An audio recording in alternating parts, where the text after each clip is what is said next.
You are live. Okay, good. Hey guys, welcome back to the Forge. Welcome back to Blood, Sweat, and Steel, or Blood, Sweat, and Dice, as you prefer. Uh, I'm here with the lovely Taya Kennedy and Iska the Stitching Witch, and we are. I don't know if you. I set it up so that you could. I don't know if you are. This is streaming not only to my channel, but in theory, Taya and Iska's channel as well. You I'm bet. going to phone off because every goddamn time. Last time we went live, your phone started going off. Dude, seriously. Well, it's getting the notification from YouTube. Actually, that's probably a good... YouTube, I fucking know. But anyway, this is Witches Play D&D. Ebarron edition. So we're going to be starting actual play. Actually using the characters that we painstakingly created last week in episode 0. To get you guys started on a campaign of actual play. So I need to find. I'm cheating a little bit and using. Wouldn't that be fun? I'm cheating a little bit and using a pre-made sample adventure as a launching off point. So it's intended to take us from levels 1 to 2. And get you guys rolling. I'm live on YouTube. So, my son just about came into the shot and he's not wearing a shirt, and I think he got very scared off. Ooh, yeah.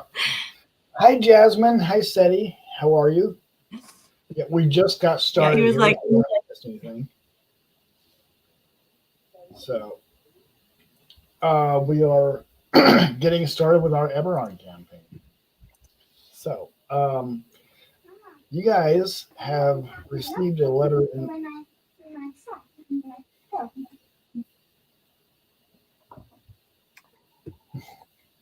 So, your characters. First of all, can I get you guys to introduce yourselves, your channel, plug anything you want to plug, and then introduce your character? Who are we playing?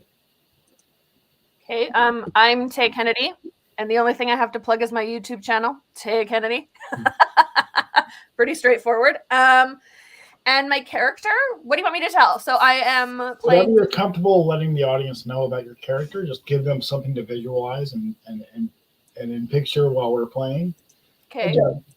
So I'm playing Valeria, who is a rogue, a human rogue.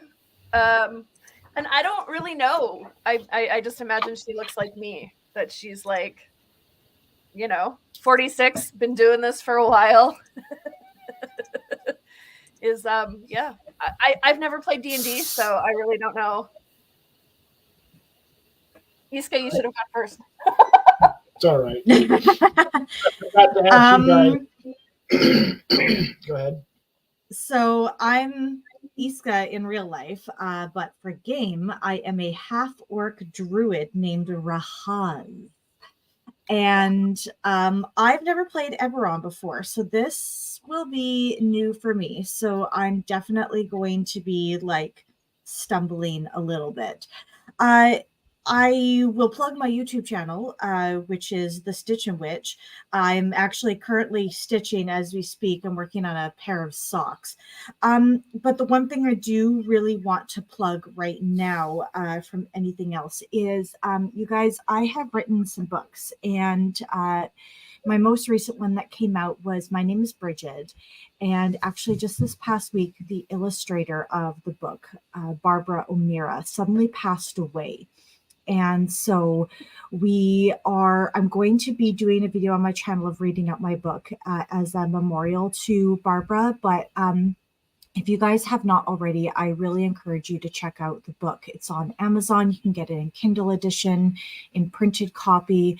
And if you buy a copy of the book right now, we are doing some proceeds to donate to cancer research as an honor to Barbara. So that's the only thing I really want to plug right now. But I'm still in a little bit of shock. This was very unexpected and very sudden. And to Barbara, I'm dedicating my game to her today.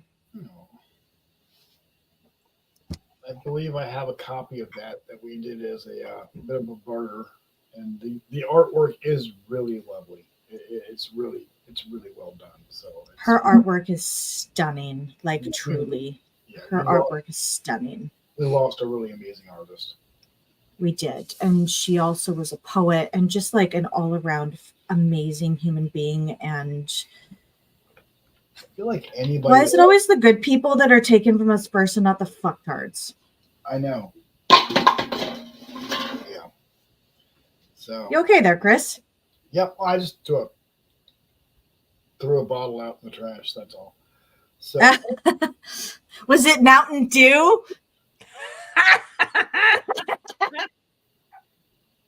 I feel like it's not so much that you know me as it is you know D&D nerds, Iska. I know both. But it was Mountain Dew, wasn't it? Yeah, so can't prove it. You totally can. I've been drinking on the screen. Okay. Oh my god, that's hilarious.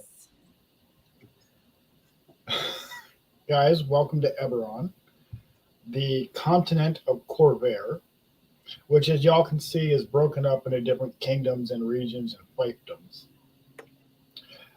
You guys, I don't know if you can see my mouse or not on the screen moving around here. No? Okay. Nope.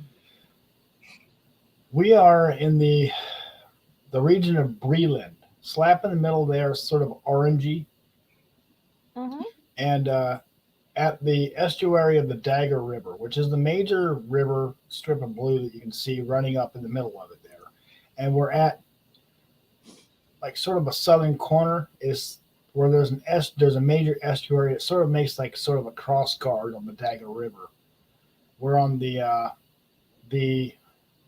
northeast coast, but right there at the corner of the river. This is the city of Sharn, the city of towers, also known as the city of daggers, city of lost dreams, shattered dreams, and lost souls, and home to the Splatterway, which one of our players is intimately familiar with, and a fellow street rat, Valeria, has has found you and delivered a letter from someone that you are familiar with. He is a member of the Sharn Watch. However, he's kind of in the pocket of the gang that you work for sometimes. Whether you're a full-time member or not, you do some work for the Boromir clan from time to time. And this is through this clan that you met your contact, Ricky the Mole. And this is Mouse. You're not sure how old he is, but this young goblin hasn't quite reached the double digits yet. A young goblin child, and he often works as a courier, sort of a go-between between the more corrupt Sharn Watch members and the Boromir clan and other gangs in Lower Sharn. Sharn is divided into 5 sections. Lower Dura being the less well-to-do of them all. That is a location of where the Splatterway is. And so called because, if you remember, the Splatterway is about half a kilometer directly below Drunkard's Drop Bridge. And the aptly named Splatterway is the end result of what you can imagine is probably a very short-lived adventure for those who drink too much in the upper Sharn levels. And to give you guys an idea of scope, Sharn is built upon a magical crossway that allows them to build stone towers to staggering heights. And the tallest of these towers stand roughly 1 kilometer tall. And it's quite a ways down from Drunkard's Drop Bridge, so the Splatterway is aptly named, and you can probably imagine this not the prettiest street at street level. Valeria, this is your home neighborhood, and Mouse, the goblin child, has managed to find you. He often acts as a courier. He's good at doing that. And you've received a letter from an acquaintance of yours in the Sharn Watch. Lieutenant Candace Vilroy, Sergeant Candace Vilroy. And the letter, the exact wording is in here, but basically,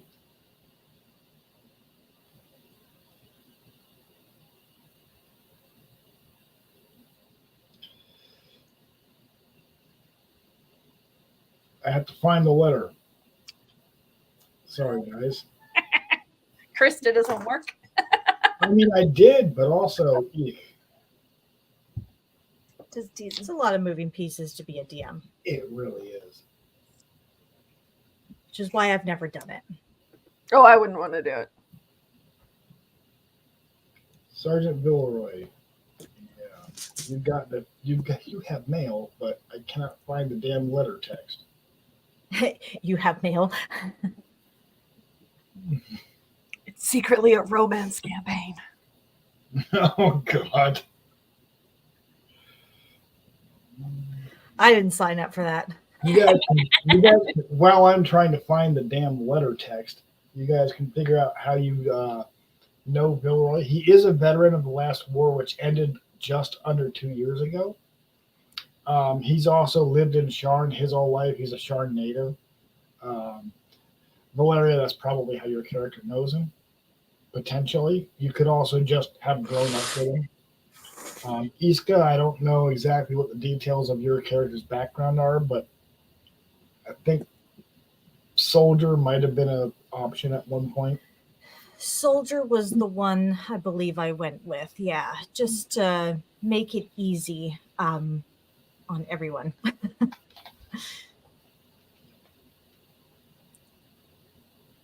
I couldn't have grown up with him though, because I didn't grow up here, did I? Although I've been doing this for 26 years, so I guess then again, yes, I could have been around. Might not have grown up here necessarily, but you might have moved into the area. Yeah, I spent a long time here. I've been here a long time. Yeah. Is this when we break into song? We're here for a good time. Oh my god, that was on the radio the other day. That was Was it really? That was my grade 12 graduation song. Was it? Mine was Welcome to the Jungle. Okay. Welcome to the jungle.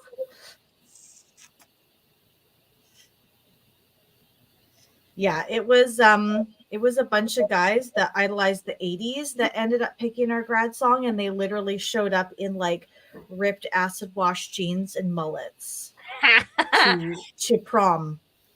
Yeah. If they weren't total assholes, it would have been funny.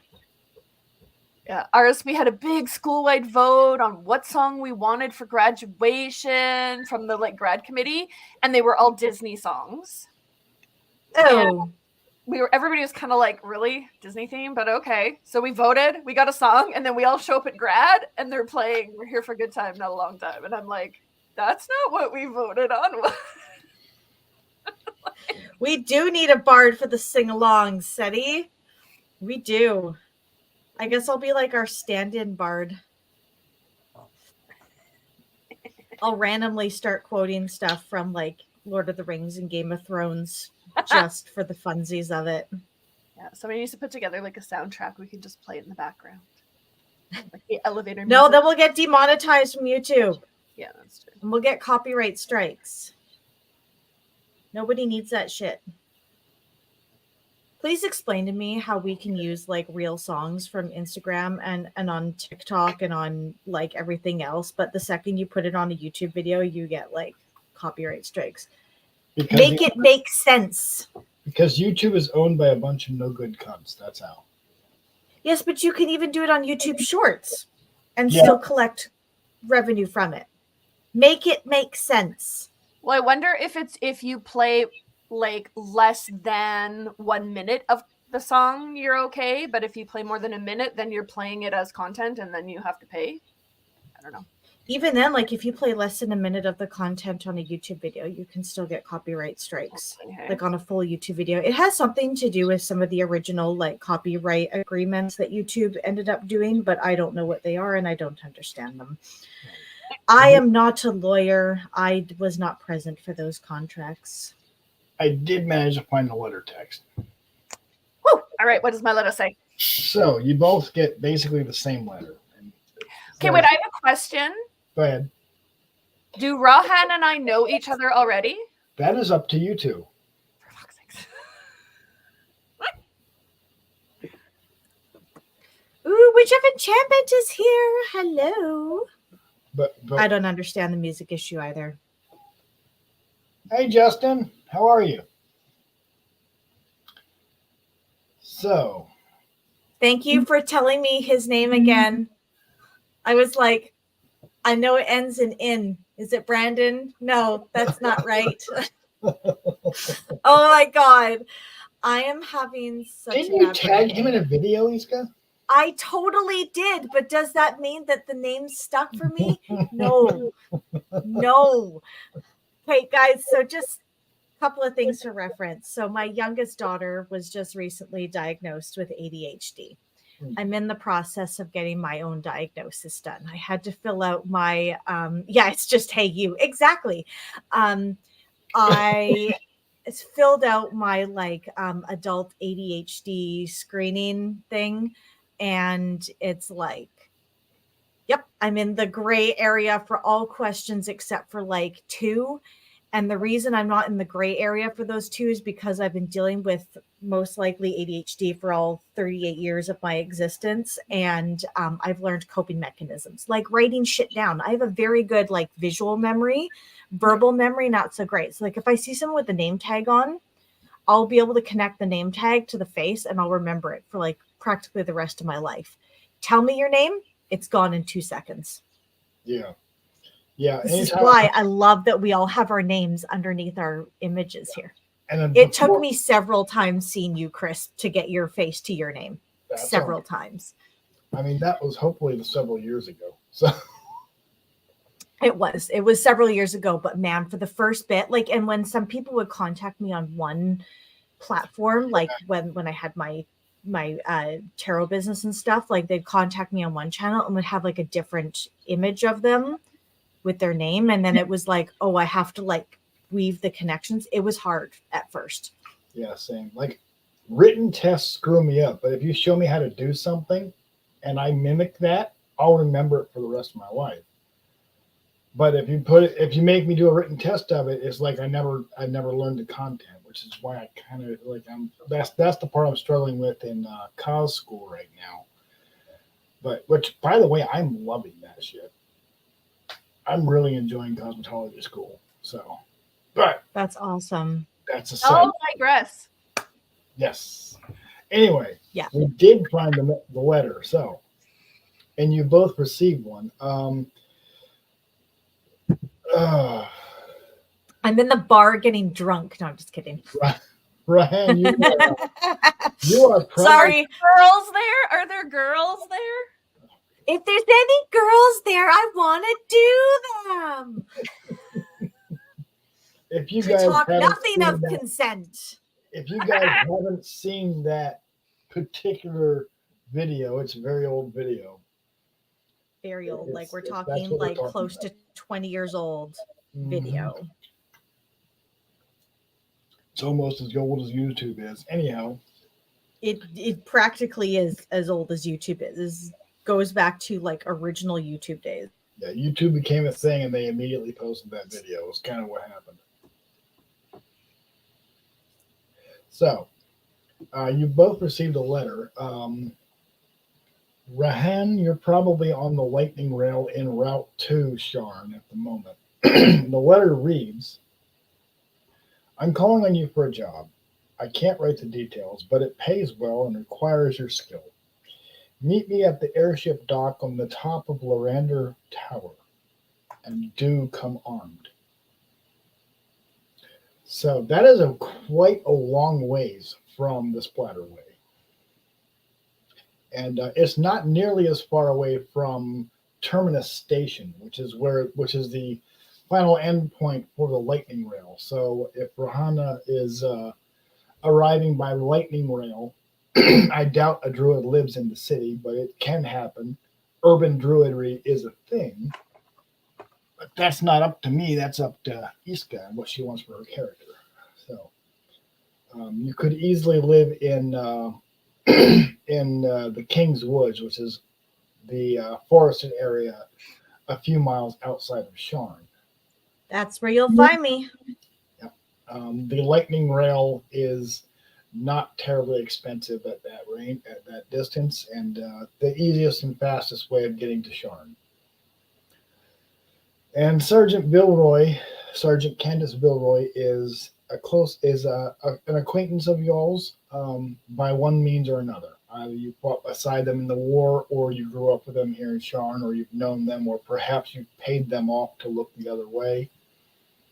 Either way, you are familiar with this person, and they're, as far as crooked cops go, they're pretty much on the up and up. And the Lorander Tower is one of only maybe 2 or 3 airship docking towers. Which, yes, airships exist. They're rare, but they do exist, and only a few cities on the continent have airship docking towers. Sharn is one of them. And it's quite a ways by foot if you stick to the normal pathways, which, some of you probably don't stick to the normal pathways. Some of you might jump around a little bit. A bit more daring. Those who are a bit more daring than others can get around more quickly at a certain level of risk. Remember, this is a city of towers. So think if New York City didn't have a street level and it just had bridges connecting all the skyscrapers together, that's what you would get in Sharn. That's cool. Mm-hmm. Yeah, looking up, you don't actually see the sky. You just see crisscrossing overheads, overpasses, bridges, ramps, stairways, and balconies. Looking up from the street level. In fact, there's actually only one area in all of Sharn where you could actually fall from the highest levels and not hit anything on the way down to the street level. That is called the Splatterway. Aptly named, because of course the city council decided that would be a great place to put a strip of bars. So Drunkard's Drop Bridge is the origin point, and the Splatterway is the final destination in more ways than one. I mean, I suppose it's an easy way for the drunkards to, clean up after themselves, and the city doesn't have to take any responsibility for it. And so that's one way to get rid of the riffraff, I suppose. Exactly. Let them take themselves out. Upper Sharn being one of the more ritzy and snooty locations, areas of the city. The higher up you go in elevation, the more wealthy people tend to be. That would not be out of character. So, but this is a long walk from the Splatterway, but less of a walk if you're a little bit more daring. But eventually, Tay, you do arrive at in Tabbock's Landing, Upper Tabbock's Landing, and Rahana, you do arrive at Terminus Station which is also like Central Tabbock's Landing. Do you mean Rahaz? Rahaz. Sorry, I'm getting. It's all good. I'm getting into the name too. I should have you guys change your names to your name / character name. I really should do that. Yes. Wonder if I can do that. Do that from in here? I don't know. If you're able to, you are perfectly welcome to. If you're not able to, then and you need to leave the studio momentarily, you may do that as well. We can pause here. You've just arrived at Tabbock's Landing at roughly the same level. So you're in the same neighborhood as one another. Yeah, I don't think you can change it from in here. You can go tap on your icon, and then the 3 dots beside it in your corner there on the bottom left-hand side where you can see yourself. Tap on the 3 dots, and then you can change your display name. Yeah.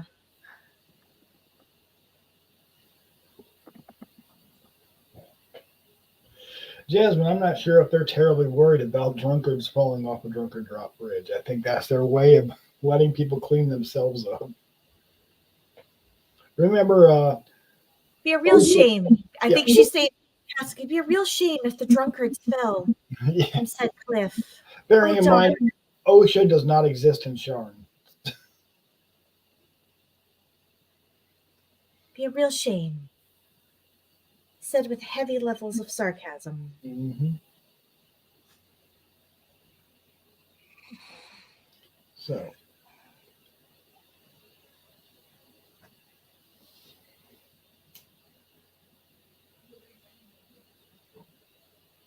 Okay, so we have all arrived at the same place. yep, you're in the same neighborhood at Tabrick's Landing. It's just a matter of making your way upwards through from lower Tabrick's Landing to upper Tabrick's Landing, which means you just have to pass through the central section.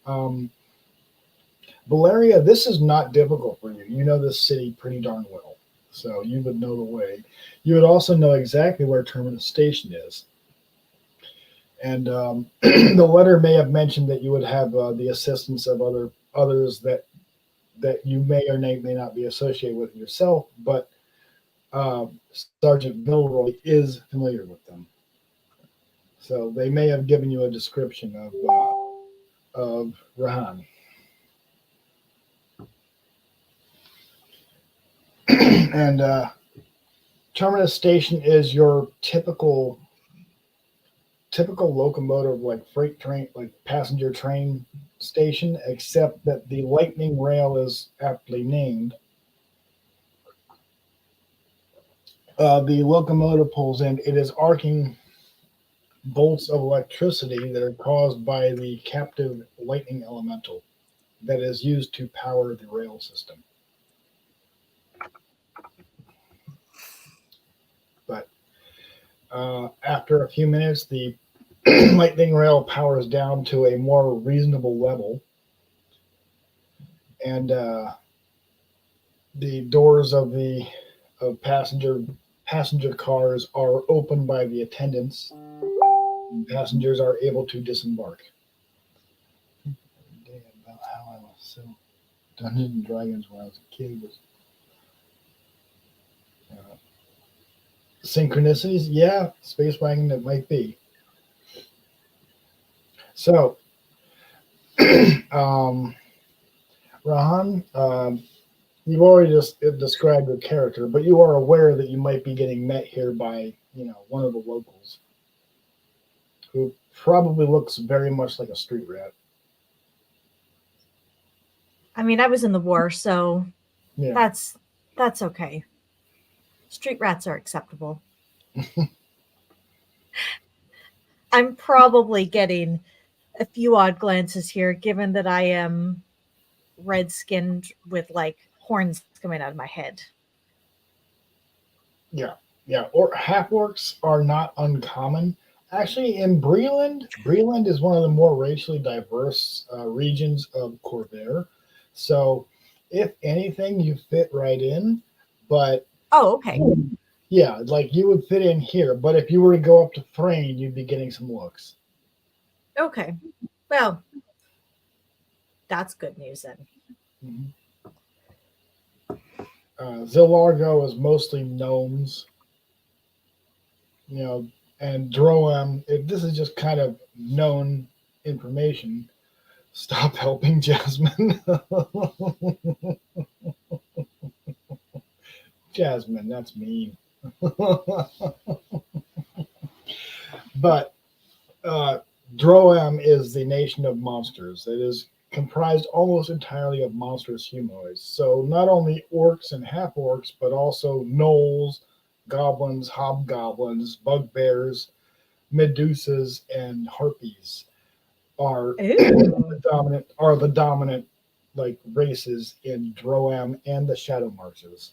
And the demon wastes are exactly what it says on the tin.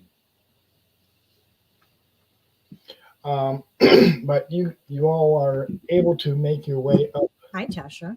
Well, hello, animal companion.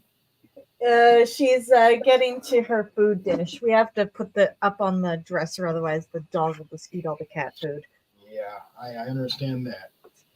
So, and, as you make your way upwards, you do get a couple of looks as you ascend up through the different levels. The standard income, the average income of the area becomes higher and higher and higher as you increase in elevation. And as you increase in elevation, you get more and more looks from more and more stuffed shirt, snotty, spoiled brats that probably aren't used to seeing people from the lower levels of Sharn. And I Just would give them imagine really pointed looks in their face. they tend to Yes. move Can I along. help you?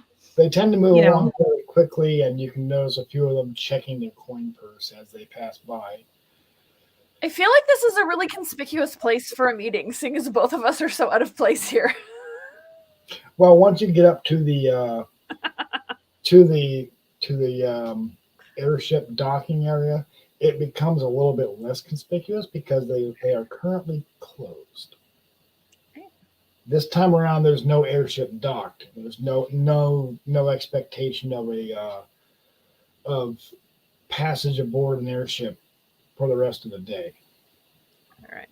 So once you made it up that way, you probably are. And it's not unheard of for persons from Lower Sharn to be in Upper Sharn. People do have jobs and they have to work. They're just kind of snooty up here. They must be all the thin air. We were supposed to use the back servant steps, don't you know? Supposed to, but Yeah, if there's a back entrance, I take it.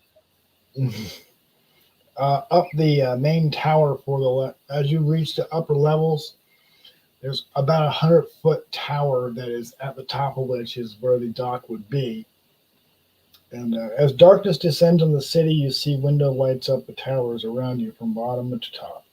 A cool wind whisks between you, drowning out the other noises of the city. A nearby lift rises carrying a human in her mid-30s with cropped black hair, and a glowing pipe in her mouth. Candace gives a weary smile as she nods to you all, saying, "Thank you for coming. You have made it to the aforementioned meeting point at the top of the Skyway, the the dock.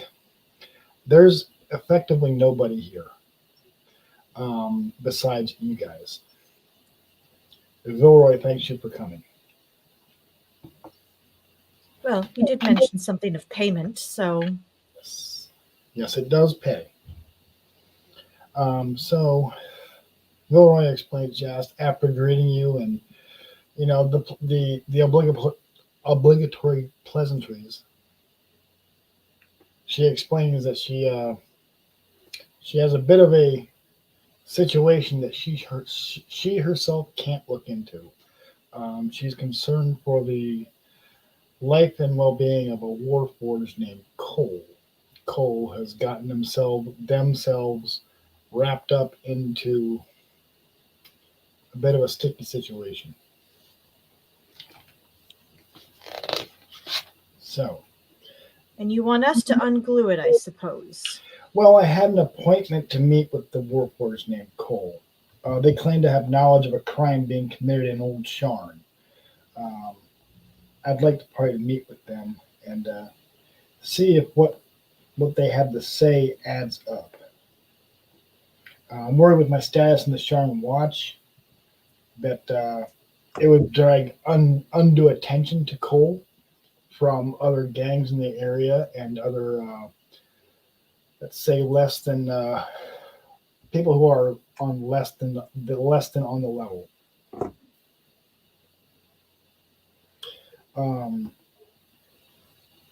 So the job pays 25 gold pieces up front and an additional 50 each once I know Cole is safe and the the case has been solved. She also, and she's kind of awaits hopefully. I mean, I'm hoping you'll tell me you'll take the job. As it so happens, I might be looking for a job at the moment that pays as well as this one does. Okay. This isn't terrible pay. There are better paying jobs out there, but they're few and far between, and most of them aren't in Charm. Is all right. Um, so that other folks in the watch will be able to identify you as working for me. I have prepared these, and she hands you a writ.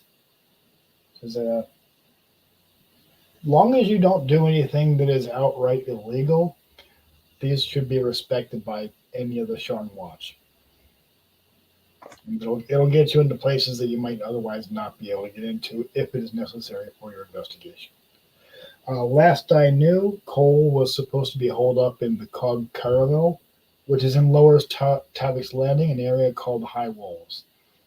It is lower, so it is street level. And it's called High Walls because there is a wall built around it. Valeria, you're somewhat familiar with the area. This is where refugees from Sire tend to congregate and collect. Sire being what used to be called Sire is now called the Mournland. So it's a sort of orangey area to the west of Breland, immediately to the west of Breland and Dargoon, the purpley area there. That was wiped out, and you all know that. During the war, something happened, and nobody knows much about it. But the Mournlands used to be the nation of Sire, when it was basically the magical equivalent of a WMD, or the effects seem to be very like it. Nobody knows if it was a weapon or there others have speculated that it was, punishment from the gods for creating such massive weapons of mass destruction. This is the area where House Kenneth used to be. House Kenneth being the dragon marked house of making. They have profiteered off of the war by creating weapons of war. No one knows what exactly happened, but the result was that the survivors, and there wasn't very many of them, of Sire, fled to all different areas of the continent.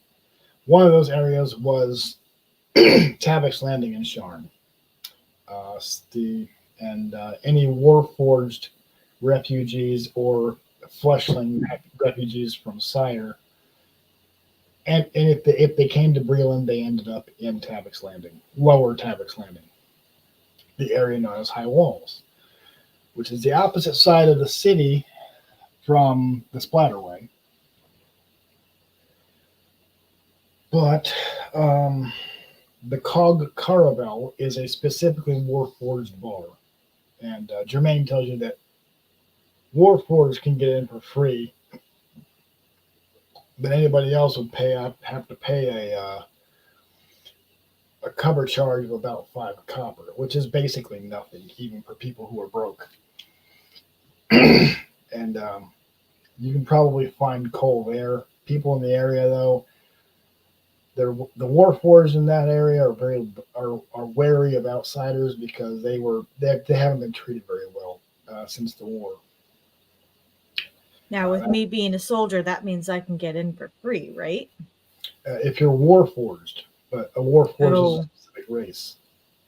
Ah, okay. But the cover charge is like 3 to 5 coppers. You all probably have about 30 coppers left over from character creation. If not, you have 30 gold just left over as on-hand cash, which may have been, liberated from somebody else's coin purse at some point. Who knows? Oh my. Well, I'm not a rogue, so I didn't liberate it. No, you. No. What if y'all just broke in? Jasmine. Something tells me that the creators of the Warforges would take care of us real quick. That'd be like if regular people like broke into like a Hell's Angel bar. I know. That's a very good analogy. Yeah, I'm not down for that. Jasmine's trying to get y'all in trouble. That's what's happening. Jasmine is definitely trying to get. At this point, Jasmine might as well just join the campaign. Like, seriously. Come on, Jasmine. You know you want to. You've already been invited. Devil horns.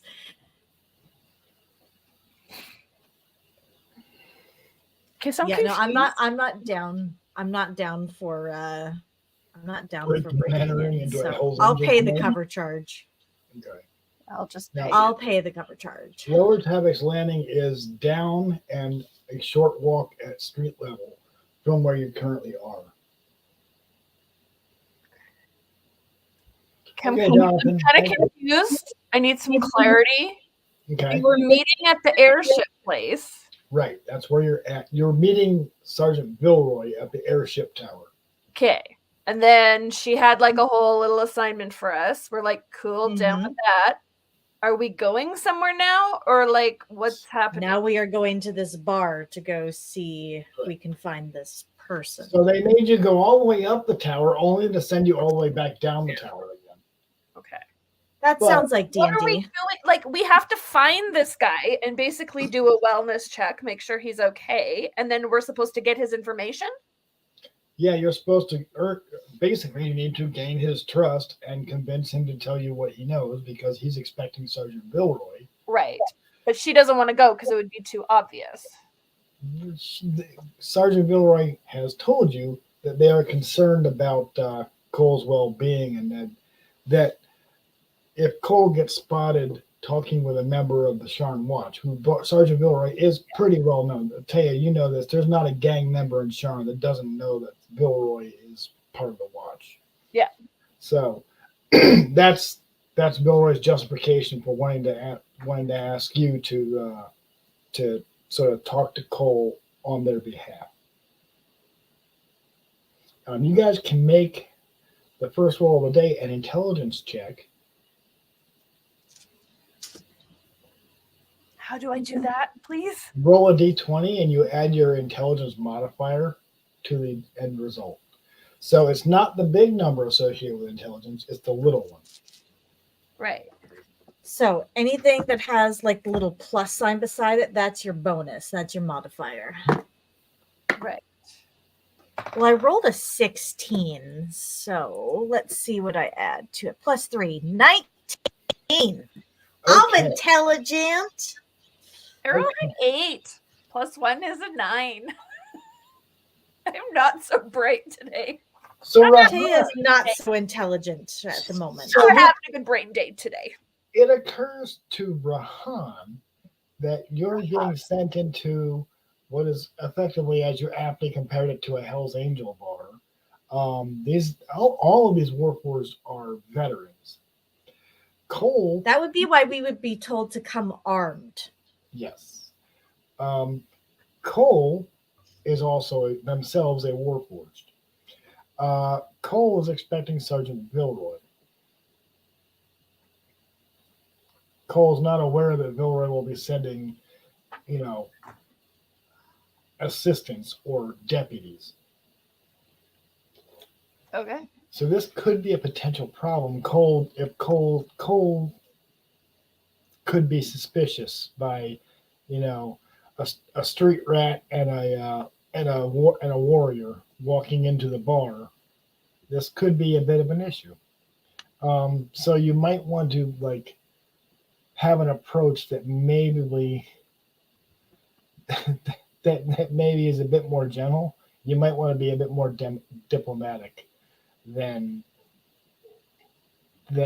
forceful. The description that Vilroy gives you is that Cole is actually missing their right arm. as a result of the war. So walking in there and saying like, "Hey, looks like you need a hand," might not be the nicest thing to say. That might not go over well, yeah.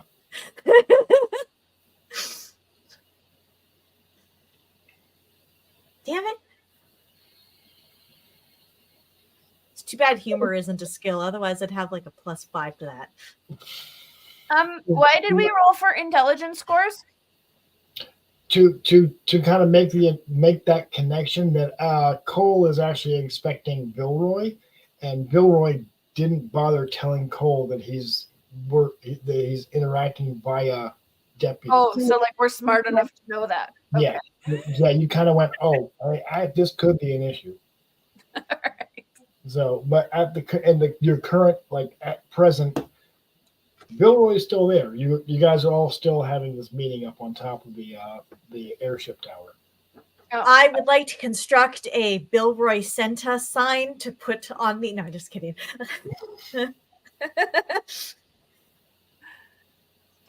All right. And would you by any chance happen to have some sort of token or object or anything that we can carry in with us that will allow him to recognize that if you can get we're them cool? if you can keep them calm long enough to show them the writ, that might be sufficient. Cole, they should recognize my handwriting. All right. I propose I buy him a drink when we get in there. That might keep him calm enough, long enough to inspect the paper, the writ that I have. Warforged are living constructs. They are constructed of wood, metal, and artificial vines that work as sort of artificial muscle tissue.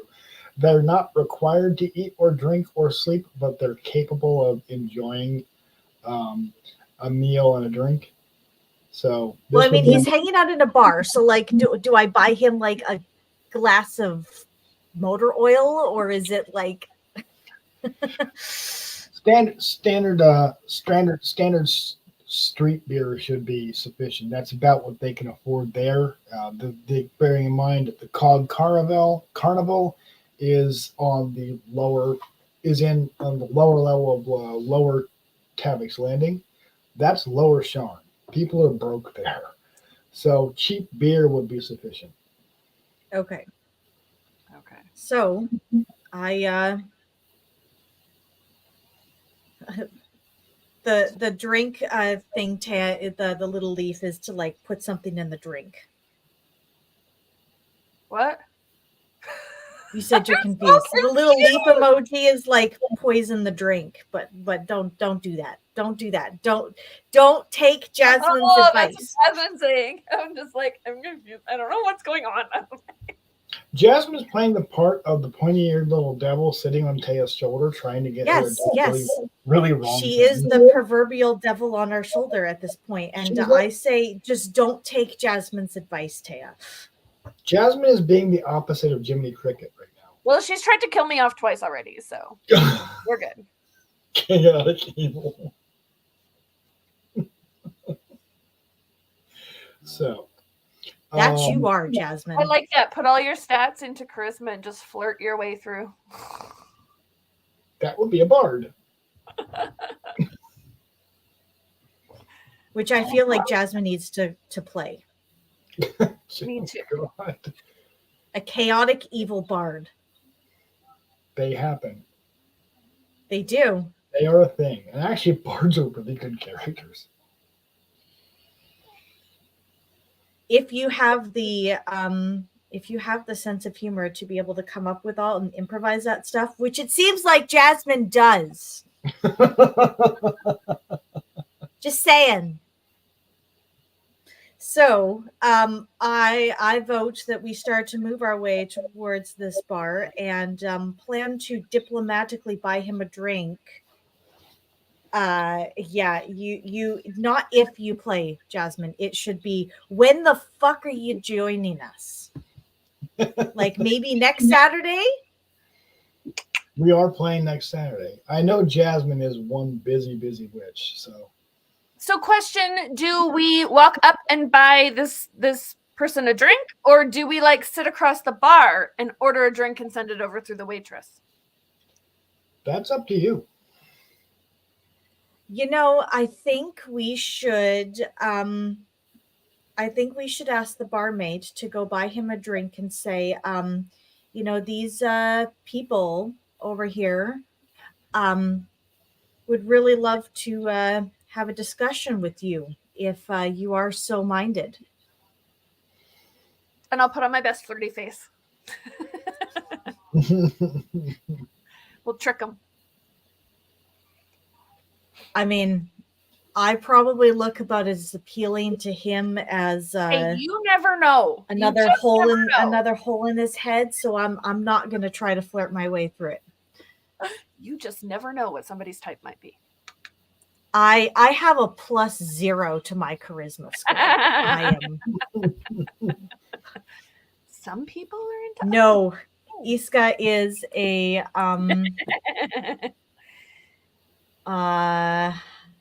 chaotic neutral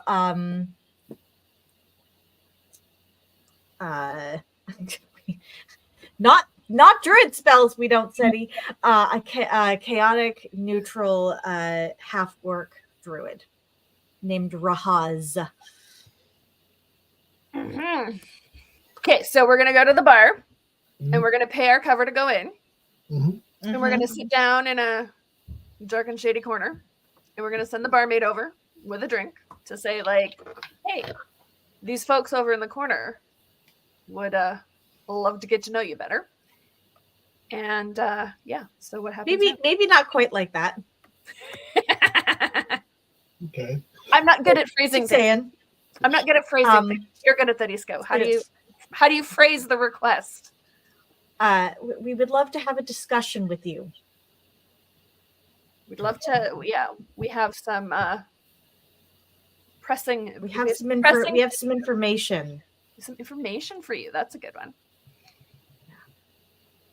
Okay. Yeah. Also, Jasmine, I agree. Benefit.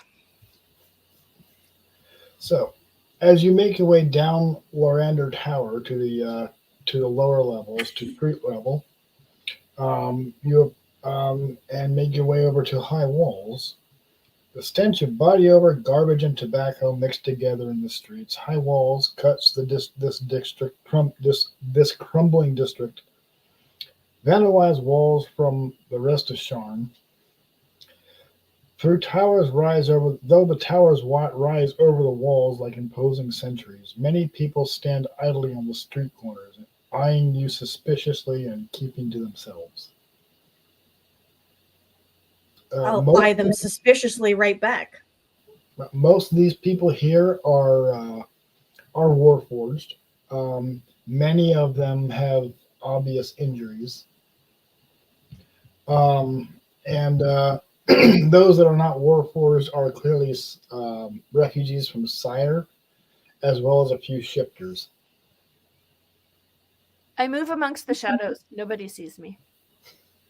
Make a stealth check. Damn it. Okay, so I got to roll. I rolled a 20. Add your... plus my... What is the other one? Well, you also have to roll a 4. A 4? Because of your mark. Wait, yes you do. Yes you do. Anytime you make a dexterity-based acrobatics check, never mind, I'm wrong. Anytime you make a dexterity-based acrobatics check, you have to do. You would roll a d20, which you got a 20. You do then. Isn't like stealth is actually a roll, isn't it? Yes, stealth is a roll. She did roll. She got a 20, and then she would add her proficiency modifier plus the dexterity modifier. So +4. Yeah, it should be her skill that she already took on her character sheet. And I have an 8 for stealth. Yes. Damn. You rolled a 28. Holy, yeah. Nobody sees you. Yeah, she's basically, if you've ever read Wheel of Time, she's basically a murderer at this point. She flits in and out of the shadows unseen. She is a shadow. Damn. So, Roz, you might think that you're by yourself at this point. Well, Where'd I the bitch feel go? like here's the thing. We're in this kind of threatening environment. Rahaz is like a little bit threatening herself. I am not. I am a small, tiny human who's very, very breakable and fragile. So I don't feel very comfortable just walking down the street like nobody's business because I don't really belong there. So I'm going to be I mean, stealthy. most rogues don't feel confident just walking down the streets. Anyway. Anyways, yeah. Yeah, Taya said, oh, you still hold my beer.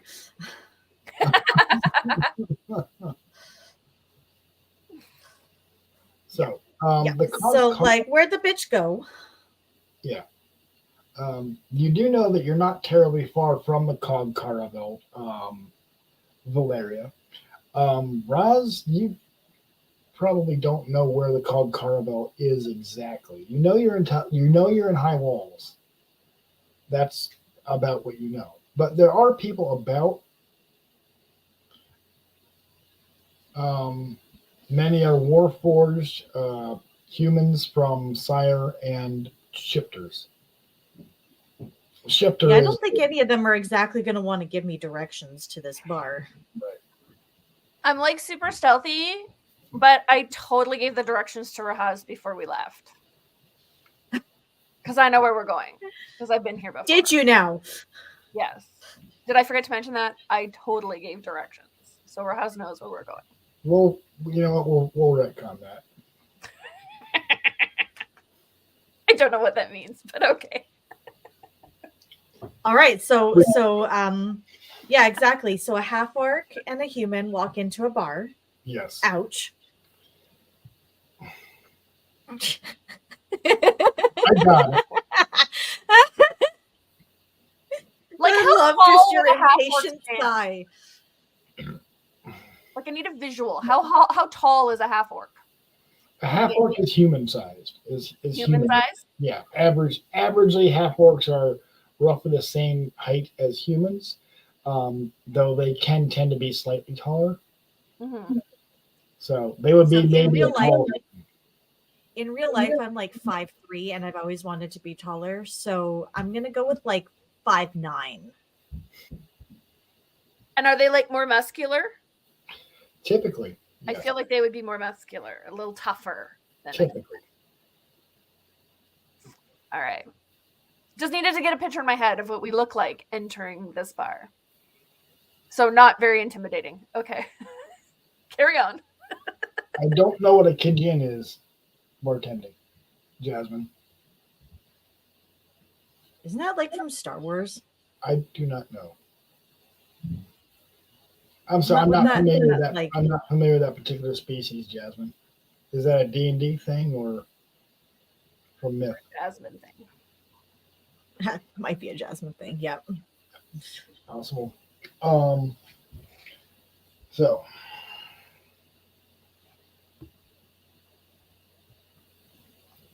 Grunt and show your must.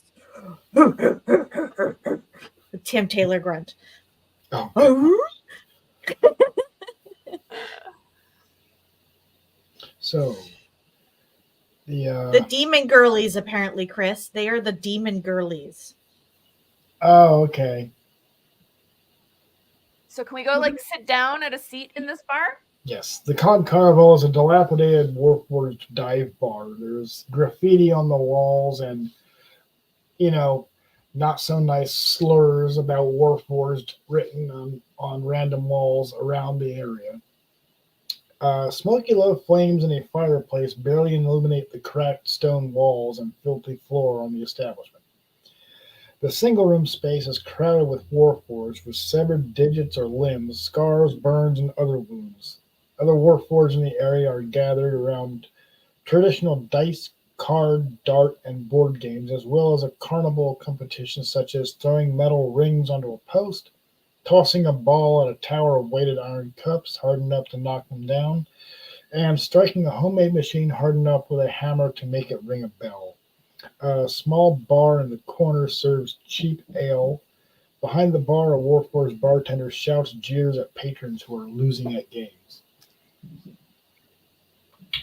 This Kind of biker gang / carnival thing going on here. So, yeah, the Cog Carnival is aptly named. But these are like mini games. I'm picturing like Chuck E. Cheese, but yes, like tougher. It's like a clockwork Chuck E. Cheese. Yeah, that's a really good descriptor. Oh, playing skee ball. Right. You get the impression that the owner of the bar just wanted their fellow workforce to have a place to hang out where they wouldn't be harassed or insulted or told to go back to the Mournlands by other assholes and charm. There's not a whole lot of places around here where they can just not be insulted or taken advantage of or, some other negative bull crap. Warforged might be constructs, but they are as mortal as anybody else, though nobody knows really exactly how long they could live naturally. Okay. They have a nasty habit of keep getting more unforged, if you will. Yes.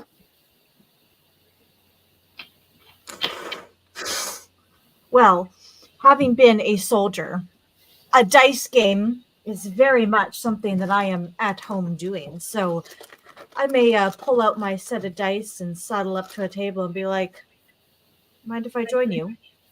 Okay. Make a persuasion check. That's a charisma-based roll.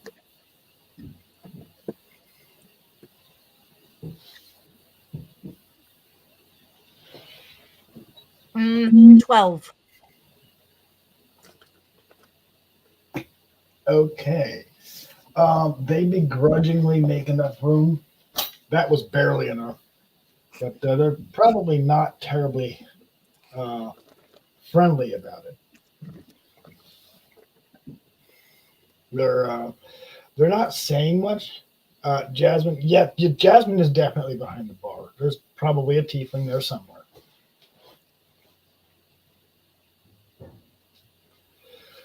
I will order up a drink. Okay. Tiefling. It doesn't I'm still take standing long. in the doorway, not really sure what I'm supposed to be doing. Okay. There's a good number of Warforged in here. There's not very. In fact, you guys are the only people who are not Warforged aside from the tiefling bartender. I'm going to go ahead and be fine with the idea that there's a tiefling bartender. I'm trying to pee my pants because it's scary in here. Most of them are missing limbs or digits. One of them is that where their leg should be has been replaced by a peg, and similar injuries. The forgotten relics.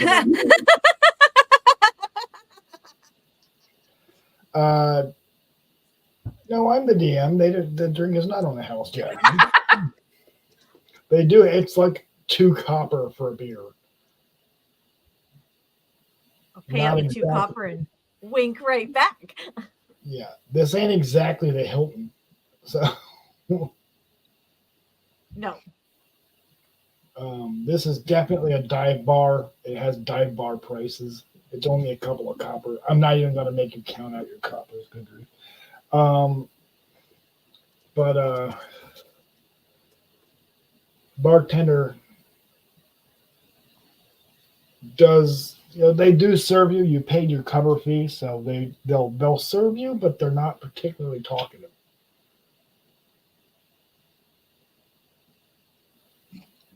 And everybody in here, like, you notice that the din of conversation has kind of died down. I have an idea.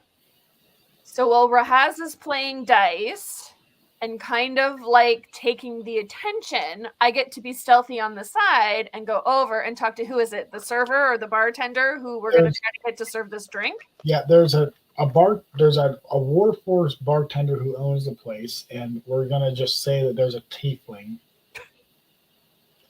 because if that's what it takes to get Jasmine to play, fine. But So maybe I go over and try to recruit the tiefling to our cause. Okay. We're pulling you in, Jasmine. You have no choice. You can talk to them. You can talk to either bartender. You can try to talk to anybody here, but you might need might need to make a diplomacy check in order to do that. Okay. That's a 20, right? It's a D20. Oh, I rolled a 4. Yeah, they're not real. You were about as I'm just useless in this campaign. you were about as diplomatic as a sledgehammer to the head.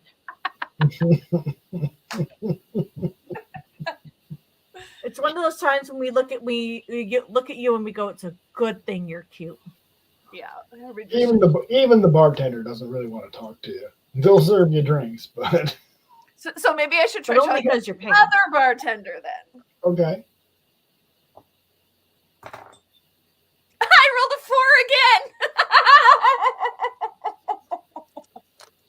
Okay, I'm just gonna go sit quietly in the corner and mind my own business now. What are you doing here, human? Just quietly minding my business in the corner now. Sorry, Rahaz, this one's up to you.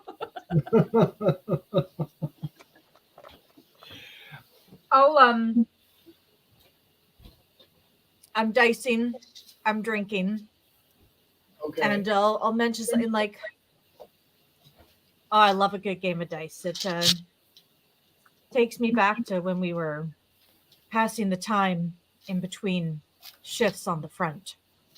Oh yeah. I served at Chris. Where did I serve?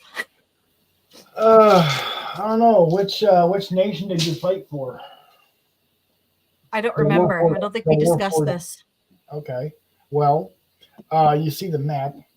You're currently in Breland. Each of the different colors. You probably did. You could have. Yeah, actually, you're a half orc. You could have fought for Drone. You could have fought for Breland.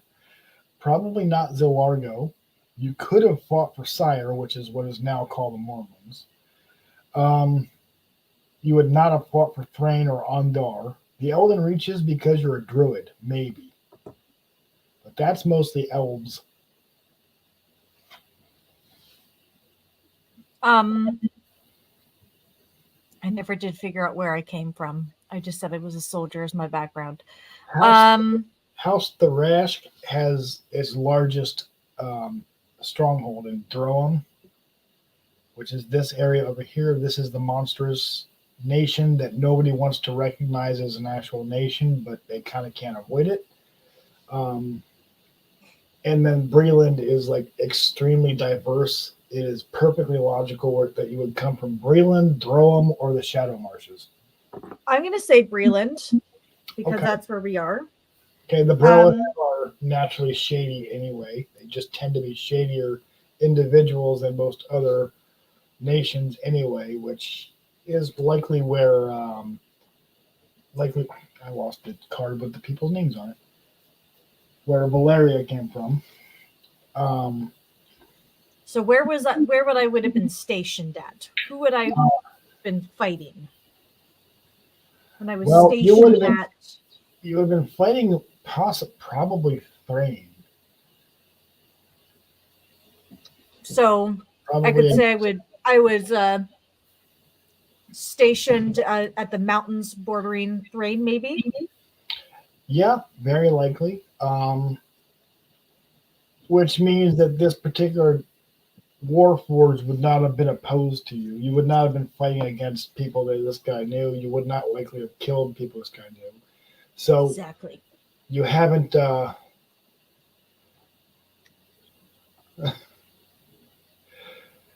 You haven't actually given them reason not to like you any more than they already don't. This guy said, like, I remember passing many an hour playing dice Right? Okay. while we waited for orders or for the enemy to attack. What brings Looks like you? you saw some action too, soldier. Where were you?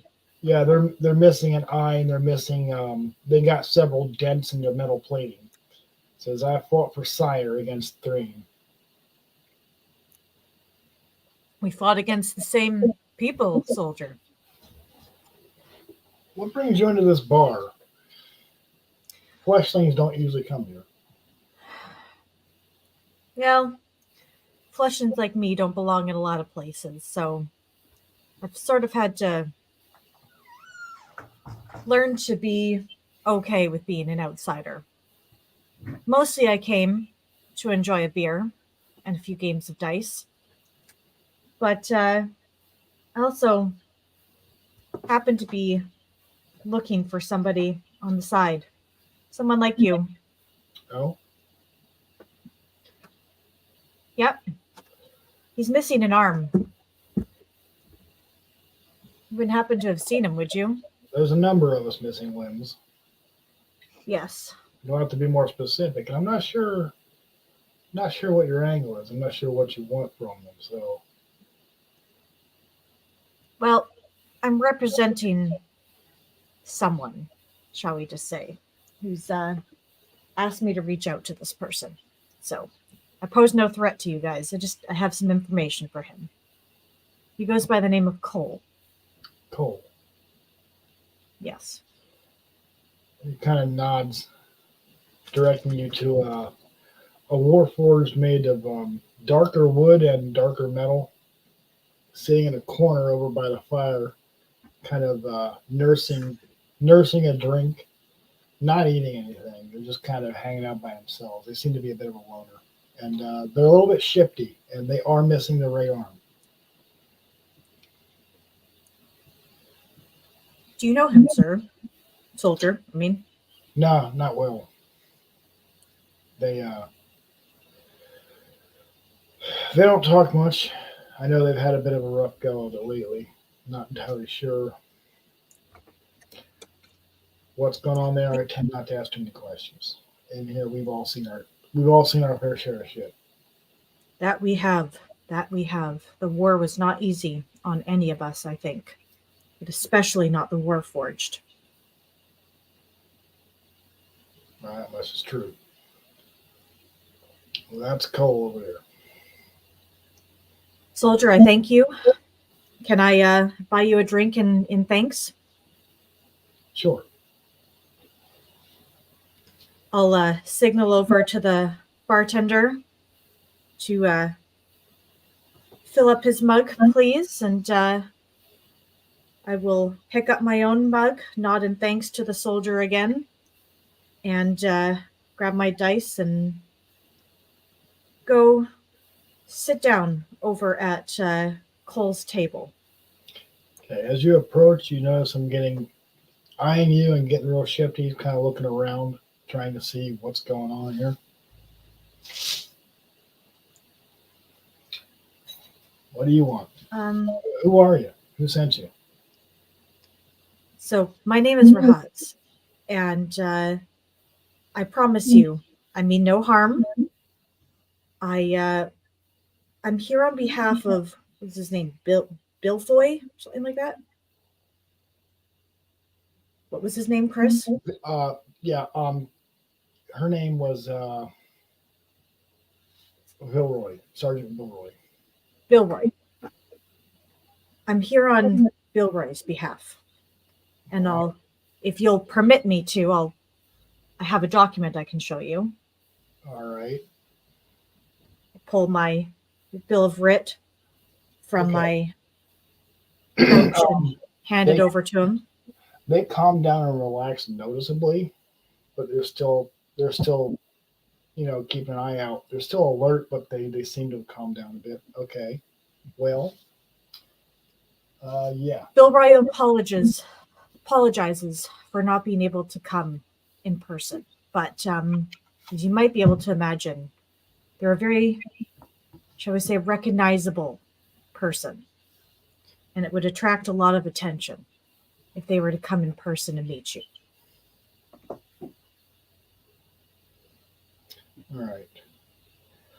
Well, yeah, that actually does kind of make some sense. Okay, look, here's what I wanted to talk to him about. I was a witness to a crime. My partner Razor, they were murdered by Dask. Dask is, look, I don't really know who they are. I just know that they have a big operation here. Taya, where's your Would I recognize that name? You can make a local or knowledge history check. Taya, I think I'm going to succeed with that one. Taya, whereabouts are you? Are you still in the corner as far away as I'm you can sitting be? quietly in the corner observing right now. You know exactly who Dask is. You've had some dust ups with them. They are a gang that is made up entirely of monstrous humanoids, probably immigrants from Drone. And they've been causing trouble for the Boromir clan quite a lot. Quite a lot of trouble. So my sorry, the friend was killed by a Dask? Yes. Oh. Their partner was killed. Their partner was killed by a Dask. Yeah, Warforged cannot technically reproduce, but they do have emotions and they can form attachments and bonds. So maybe I like overhear that and I could get up and come over and say like, oh, I hear you're having problems. I can like once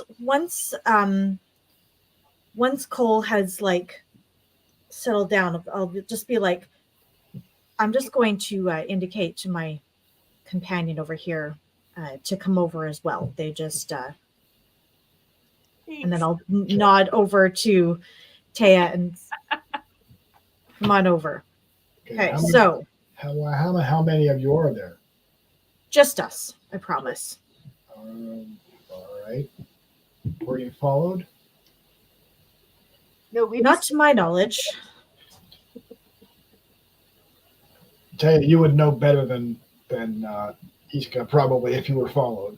I say no, we're very stealthy, and I made sure we were not followed. Okay. Well,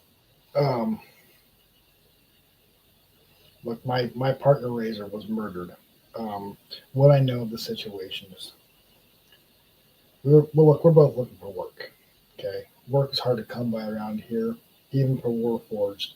Me especially, because my injury makes it difficult for me to get employed and be able to do the work. So Razor was trying to save enough money away, put enough money away for me to get repairs and have a new arm crafted and attached, so that I can join them and go back to work, doing anything. Warforged can work for a long time, but even we can't work injured. So times have been tough, and it's fortunate that I don't need to eat, or I would have started that a long time ago. But this city isn't kind to us. In fact, most cities aren't kind to us Warforged. Don't know if you know us, but we kind of get shit on.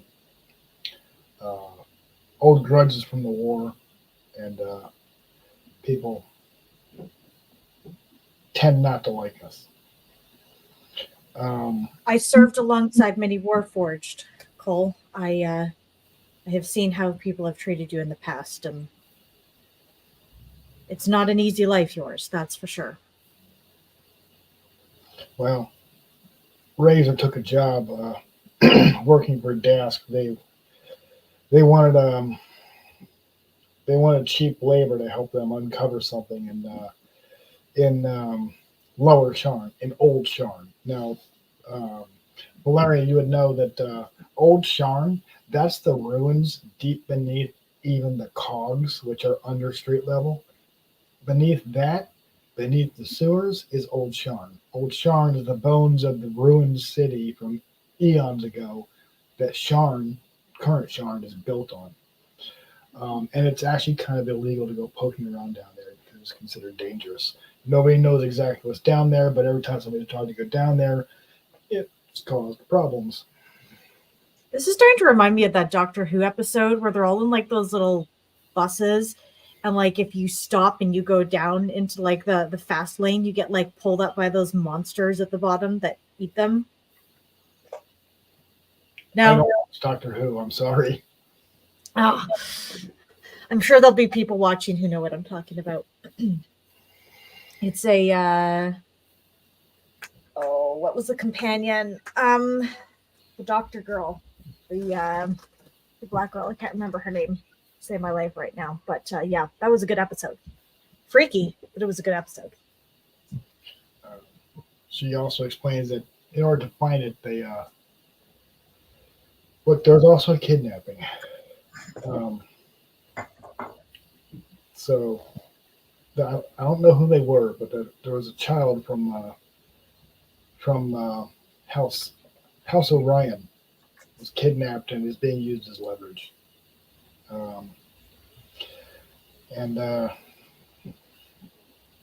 As she's talking and trying to explain that part to you, one of the windows is shattered by a firebolt that impacts the wall directly next to Cole's head, and they immediately panic and they try to run. I'll pull him down, I say. You guys have one round. You have one round before they try and bolt the door. So you can go ahead. I'll pull him down underneath the table with me, and I'll be like, all right, come on. Okay. If they're after you, then we need to get out of here. We need to be smart about it. Oh, you set me up. You set me up. I knew I shouldn't have trusted you. And they make the attempt to get away, but you can't. I'm going to give you you can make the equivalent of an attack roll to try and grapple them if you want to do that. Well, and then like add like my strength bonus. Yes, you would add your strength or dex, whichever's better. And you attempt to grapple. For grapple, it's a strength. It's a strength. That would be a 21. Yeah, I'd say you got them. And the rest of the patrons of the bar are actually headed out the door and scattering into the street. This was a shooting, and more firebolts impact the wall behind you. I need you guys. Look, they're after us too, Cole. It's not just you. Whatever's going on with this whole situation, they obviously want to cover it up. If we stick together, we can make it out of here alive. You know what? I don't know who to believe anymore. I've been lied to so many times, but whatever. Fine. At about that time, you can see the silhouette of 3 kobolds in the street, holding wands of firebolt. Can I be like, hey, I'm stealthy, follow me, I'll get us out of here? You can try, yeah. Okay. And we could continue with combat round, or we could take a short break and grab snacks, use the bathroom, because we got a bit of a long haul ahead of us. And we could also take the break as an opportunity to say hi to chat. What do you guys think? You want to keep going through the combat, or you want to take a short break, like 5-10 minutes? I could use lunch. Saying, yeah, I can use a refill on some food.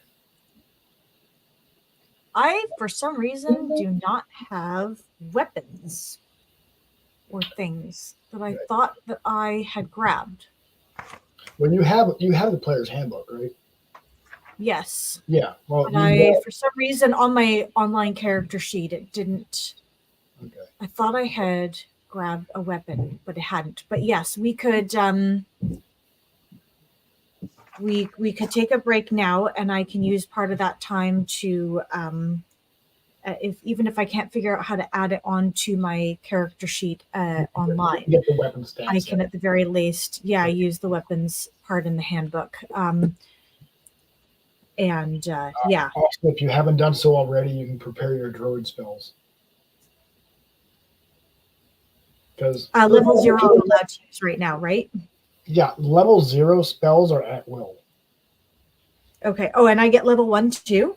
You also get level 1 spells. I think, double check with your class description for level 1.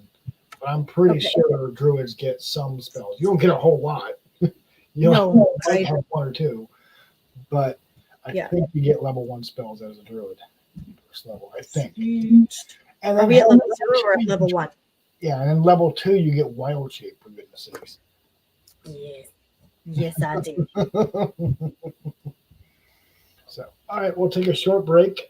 Chat, if you want to grab a snack or whatever, we'll be back in 5 or 10 minutes. We're not going anywhere. But Stream staying on. Yeah, stream staying on, and we'll be back to gaming in 5 or 10 minutes or so. Sounds good.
Howdy, y'all.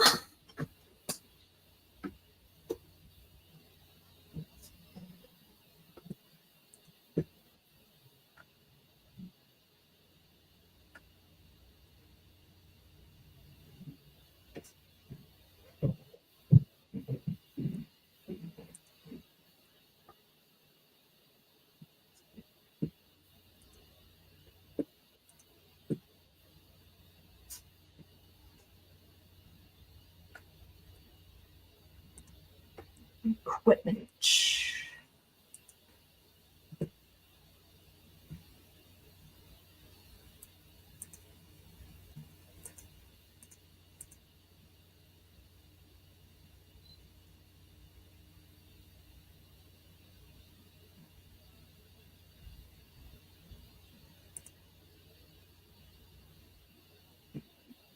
Aha, there's weapon. Okay, guys. I had to grab me some rice pudding. I almost fucked up and dumped cayenne pepper on it instead of cinnamon. That would have been disastrous. Oh my I have enchiladas for lunch. Oof. That Neil made the other day with some leftover smoked turkey from our Thanksgiving dinner.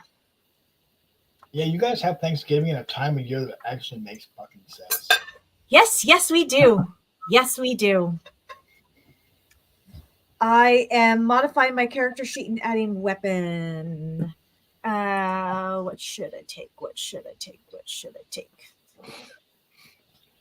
Druids typically don't use swords except for scimitars. Yep, I know. Or sickles. Mm-hmm. They have a thing against metal. Ooh. I'm using a mace. Okay. Did I make you choke? It's it's called Lightbringer. Lightbringer.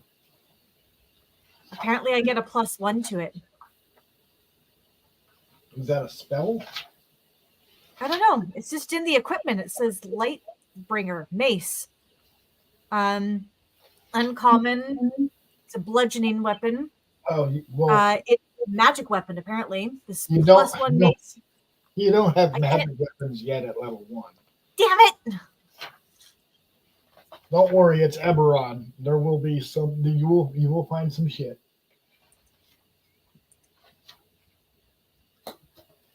All right. How about just a regular mace? Yes, I think that would be all right because it could be a stone mace. It doesn't have to be metal. I don't know. I'm not really too worried about the whole metal thing anyway. As long as you're not trying to wear heavy plate armor, we're fine. Because that wouldn't work for you. Which is about as ahistorical as it gets, isn't it?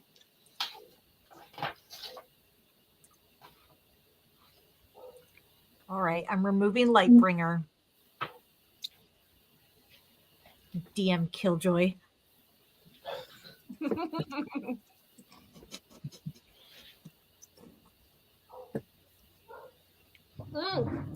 Shit.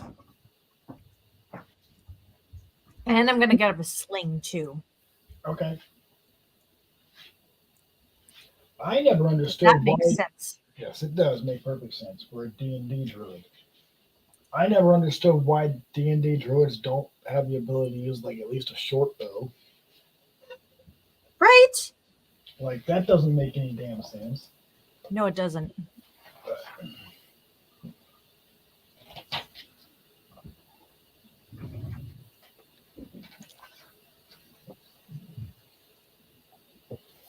But a druid could wear hide armor. That's about as heavy as you can get.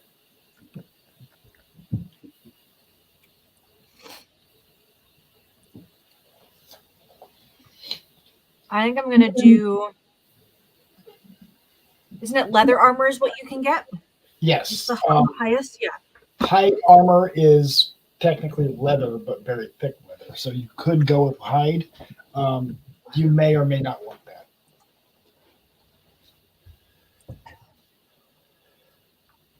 Yeah, we'll do hide. I am an orc after all, or half orc.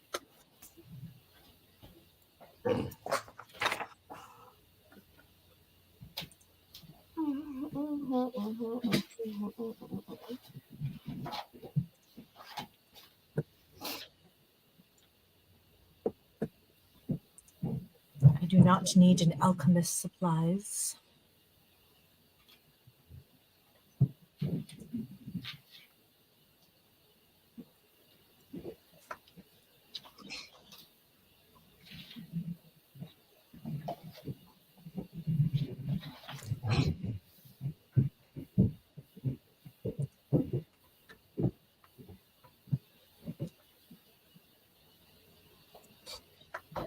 Okay.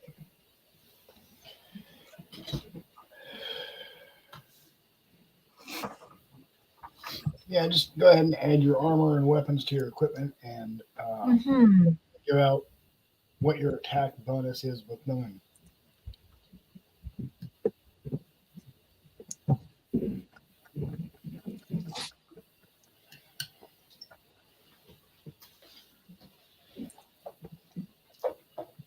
Can you actually warm this up a little bit more, please?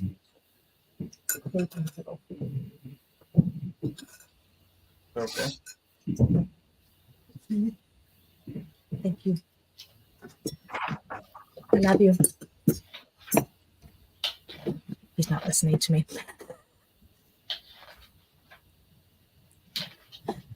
All right.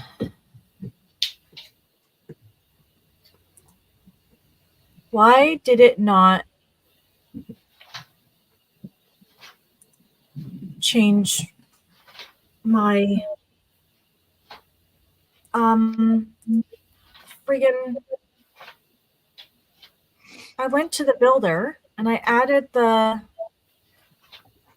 equipment on, or at least I thought I did. Yeah, I did. So why don't I see it on my character sheet as like an attack?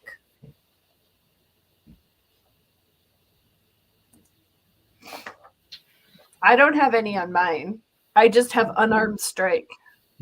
Yeah, that's weird. It should show you your weapons. Do you know why that is, Chris? No, I'm not intimately familiar with D&D Beyond. I tend that and actually, yeah, if it's useful for you to have that, by all means. If it's more useful for you to print it out and just use a pen and pencil to write it in, that's perfectly okay too. But it does have the auto calculator for when you level up, so that's useful. Yeah, it's just like you add their weapon and it doesn't show on oh, here we go, mace. I see. Go to inventory on your sheet. Yeah. And I think that should. No, it says equipped. Okay, when I go to actions, there we go. So if you go to inventory and there's a little checkbox beside your stuff, Okay. that means that it's equipped. There we go. It should auto calculate all the stats to it. Yes. All right. Then when you go to actions, then your attack is there. That's why. I was like, what the? I forgot it pretends it's a video game for that, but then it doesn't act at all like a video game. So go in, I click edit. I go to You don't even have to go into edit. If you go onto your character sheet, you'll see a big box where it says like actions, spells, inventory. If you go to the inventory tab, you'll then see your equipment, and then you equip it to you check the box and that equips it. Yay, we learned a thing today. Oh, okay. So active. Yeah. Dagger, leather, And short then, bow, short sword. and then when you go to actions after it's checked, you will see it equipped. Yeah, I think Taya Now was you'll be able to going to see use it. some kind of a bow for your Yeah. character. Okay. I have arrows, 2 daggers, a short bow, and a short sword. It says I have a long bow too. Okay. But it doesn't show it in my inventory. Yeah, that might just, I don't know where that came from. I know we gave you a short bow. Yeah, whatever. All right. And then when I go back to Actions to all. oh, look at that. And then it tells you the hit damage. Yes. Mhm. I'm not fancy. Okay.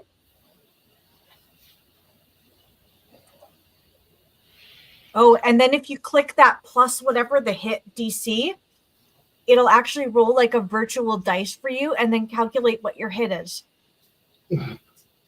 That's cool. Yeah, if we were You can even screen, do the same for initiative. What the hell? yeah, there D&D is Wizards of the Coast. They're turning D&D Beyond. They're trying to turn it into a tabletop simulator, but they're not doing a very good job because they're not giving you like the ability to build out like a mapped dungeon. So I'm, for the time being, we're going to be doing theater of the mind until we can find a virtual tabletop that we all like. Roll20 is an interesting option, but they're being kind of shady at the moment.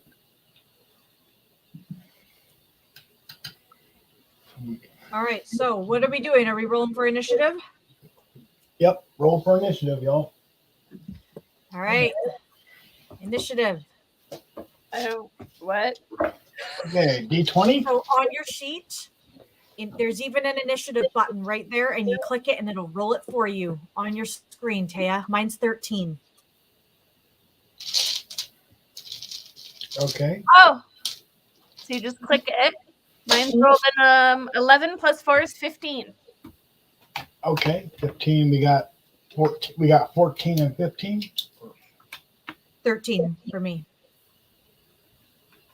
28 total.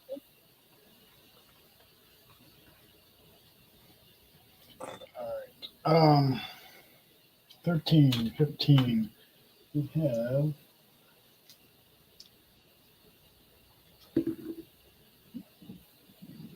So initiative, Taya, is the order in which all the combatants go in order for fighting. Okay. So Yes. initiative is sort of like calculating like the speed of your reaction. So when it's your turn, then you will do your attack rolls. yes. Okay, so I need to dig out dice. Okay. Dice.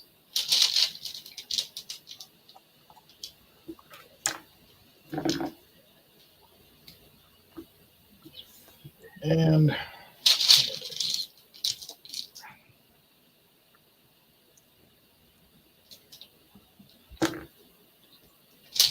okay.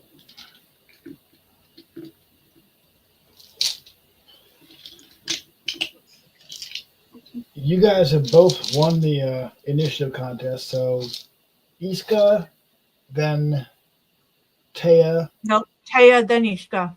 Taya, then Iska. Okay. I'm 13. She got 15. Okay. Taya, Iska, the kobolds, and the one Kenku. There's 3 And the kobolds. one what? There's a Kenku. So the camera will show it well. The crow person. Oh dear. That's creepy. Mm-hmm. Mm-hmm. Mm-hmm.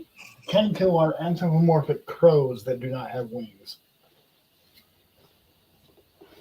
Okay. So I don't know what to do. You have to walk me through this. Like I've Okay. never done this before. So, because you won the initiative round, you're going first. You do have a ranged weapon. The Yes. window that they're on the other side of is now broken because of the firebolt attack that came through the window. So they have no cover and they are in range of a short bow. Alternatively, you could try and, close the distance and make a melee attack. A combat round consists of you have 3 moves, 3 actions that you can take. You have a bonus action, a movement action, and an attack action. The attack action can be foregone in exchange for extra movement. Meaning, if you really want to dash, you can double your movement speed at the cost of not being able to make an attack roll. Or you can just attack.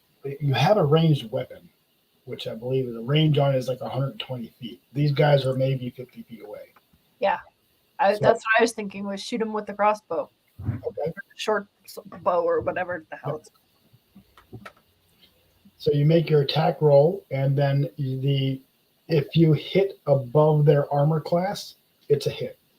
If it is below, it's considered a miss. Even though, the possibility is it may be bounced off the armor, it's still considered a miss.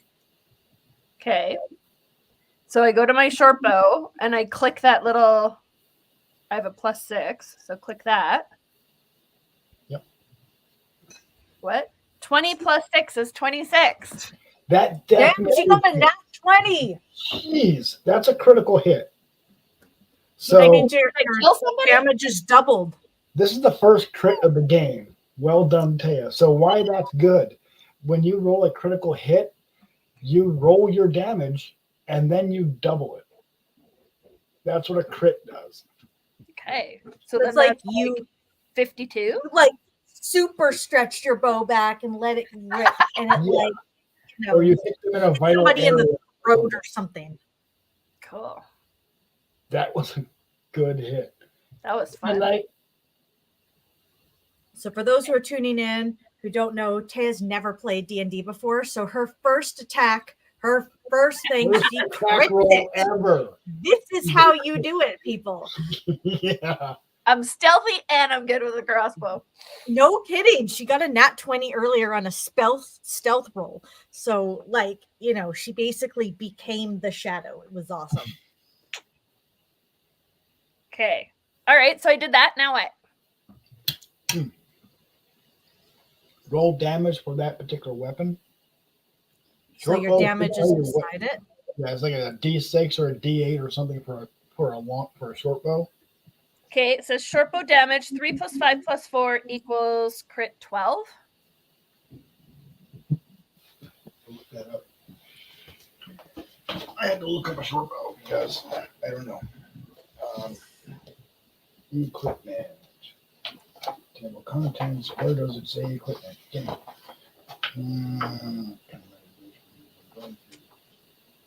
Equipment.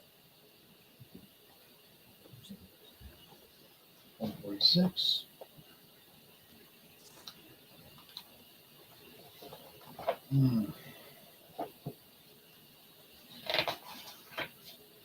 Short bow.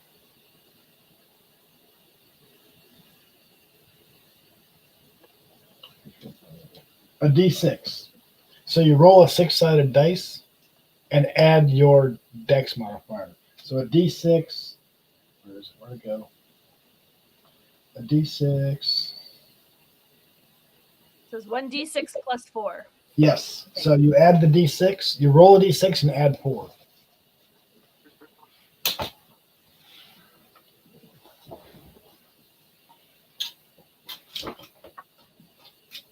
So why is it 3 + 5 + 4? I do not know. Yeah, I don't know either. Or do I get 2 rolls because I had a? No. So roll your D6, add the 4, and then double it. Okay, I'll just do it with. Physical dice. Yeah. Whoop, I knocked it. I think she was using her online sheet before, Chris, because I saw on my thing that Taya rolled a thing. So Yeah, I did that one on the thing, but just otherwise I rolled a 4. So 4 + 4 is 8, doubled is 16. Yes. And 12. so That's more than enough damage to drop this guy immediately. So the arrow, the momentum of the arrow carries through him, and you basically just pin them to the to a light post. Yeah. Is this the No. crow thing, or is this a This was a kobold? This was a kobold. So you are down one kobold. Iska, it is your turn. Unless Taya wants to move real- Oh, Taya's dog ain't happy. I'm swinging my mace. 16. Okay, they are To hit. outside of the build. You're going to have to move to close the distance? Oh, yes, I would. Yeah, they're Never outside mind. across the street. They're roughly 50. Never mind. I'm going to use my sling. 13 then would be my roll. Your roll to hit. Yes, with my sling. That just hits. Woohoo! So which 1d4 is my damage? Is a d4. Present yourself, piece of plastic. There you are. 2. 2 damage. 2 damage. You've made. I didn't say it was a good hit. Yeah, you did hit. It was. He seems to be more annoyed. Yeah. It is now the kobold's turn, and they're going to fire their wands of firebolt. God damn it. That sounds like a much mightier weapon than what we've got. It sounds like it. I guarantee you, what you just did with your short bow, doesn't really compare. Yeah, but I'm not sure I can follow it up. Taya, does a 19 hit? Does the 19 beat your armor class? Yeah. My armor class is 14. Okay. Yep, it does. Oh, I got hurt. Yeah, you got hit. You fired at the other one. You've taken it. Yeah, I'm not scared the hell out of him. He wants to get rid of you. You've taken 4 points of it damage. So whatever your hit point at maximum is, mark that you've lost 4 hit points somewhere. Okay, so it was 14, so now I'm down to 10. Okay.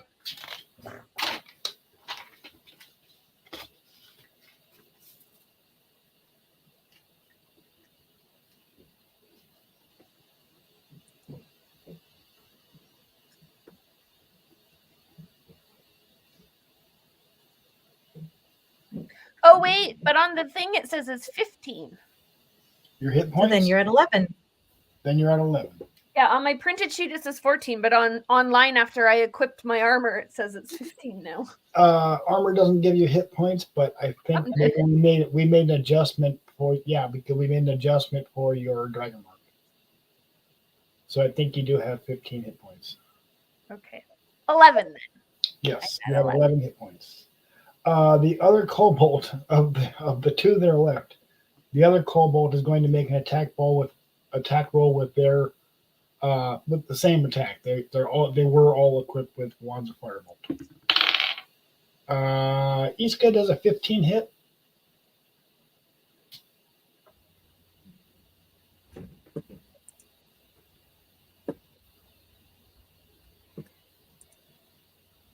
Yes. Yes. Okay. Yes. Oh no. They hit you for 9 points of fire damage. Ow! Mm-hmm. What's your HP total? 11. Oh. Yeah. I'm not happy. What's your AC? 14, I think. 12. Okay. 12? Yep. That's the one thing that sucks about druids. We squishy. Squishy. At first, yes. Yeah. So just a reminder, I believe druids do have some spells at first level.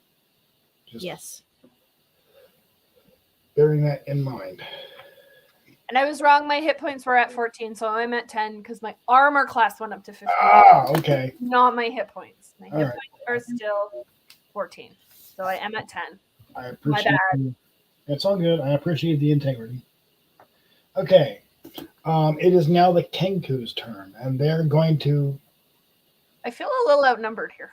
The Kenku is going to close the distance. It's going to take them all. It's going to take them 2 rounds to close the distance. Is Cole not fighting? Cole is cowering under a desk because he has no weapons and no armor. All right. Part of a lion, this one. Heart of a lion, this one.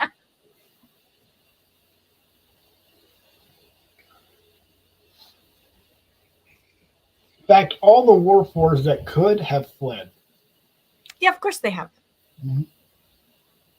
Why would they stay? That's funny. But probably true. Funny, not funny. You know, that type of funny. So the only thing that Kenku can do is move. So he is going to dash and close the distance, but that's all he can do. He is running past Iska in order to get to Taya's character, whose name I forgot. But Valeria. Valeria. On the screen. Is it now? Oh, you did. Change it. So Okay, I didn't even notice. Good. So it's mine. Yes, good. So what this does, Valeria, is when anytime an opponent moves through your space and continues on, you get an attack of opportunity. So you can basically you take a free swing at them. But they're trying to close. So I get to take a free swing at this guy? Yes, they're trying to close the distance to get to Valeria. They have to go past Raz. Okay. Does a 15 hit with my mace? It does. Excellent. yes. And what is my 1d6 is my hit? 7 points of damage. Okay, that drops them. What? They barely hit the ground. Now they all have 7 hit points. Sweet. So you now have 1 Cobalt left to deal with. I think it's time for the DM to make a bravery check on this one. They're not terribly happy, but they're not running away yet. But they're not running away yet. It is now y'all's turn. So I believe Taya and then Iska. The round continues in the same order as you roll initiative for. Okay, so how far away is this other guy? They're still about 50 feet. Okay. One of them has been injured. The other one is not. So I can. There's 2? Yes, there's 2 left. I'm sorry. The one that Iska hit with a sling. Iska hit one with a sling. Kobolds. There are 3 kobolds and 1 one. Oh. Yeah, so I dropped 1 kobold. He's out. She injured the other one. Yes. So he's like lying on the floor aching. He's got a welt on his head, but he's otherwise fine. And then he's more pissed off than anything. Yeah, then the Kenku got maced in the face. You're welcome. Okay. So then I guess I'll do I have to say who I'm aiming for? I need to know if you're aiming for the one that's injured or uninjured. Probably the uninjured one. Okay. Like everything's happening fast, right? So it's like, yes. So I guess I would go for the uninjured one. Yep. So I roll my 20, right? You do. Roll a d20. 13. Hit. Oh, but plus 6, right? So 13 plus 6. Yeah, if it's a natural 13, you hit them already. So yeah, you definitely hit. And then roll your damage. But this is not a crit, so you don't double it. Right. Just 1 plus 4. Whatever it is, plus 4. D6 plus 4. Yep. Okay, it's falling off the table. Welcome to D&D. 6 plus 4 is 10. Okay, you drop them. That kobold goes down. Upon realizing he's the only one left, at this point, the remaining kobold attempts to flee. Can I shoot him with my sling? You can try.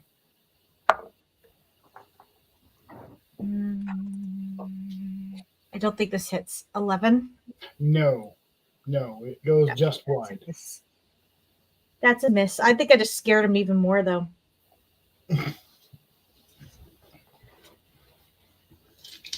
Because he is engaged with fleeing, does that give us another attack of opportunity? No, because he was at range when he decided to run away. Ah, damn it. All right, They have to pass through your square in order to get an attack of opportunity. well, okay. And this guy was outside when he started.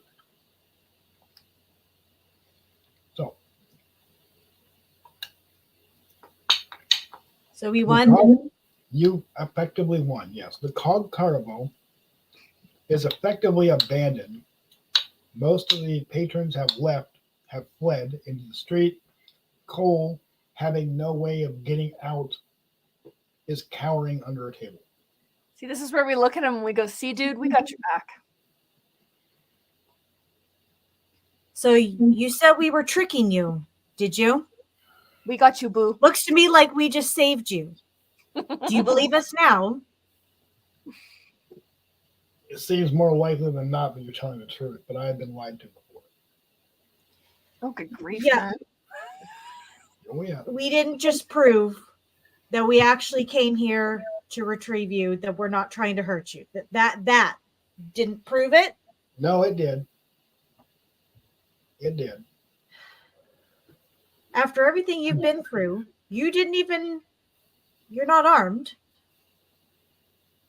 I can't afford a weapon.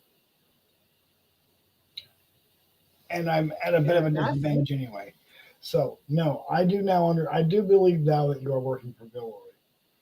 I had no reason to, I had no way of knowing before, but this fairly well proves it.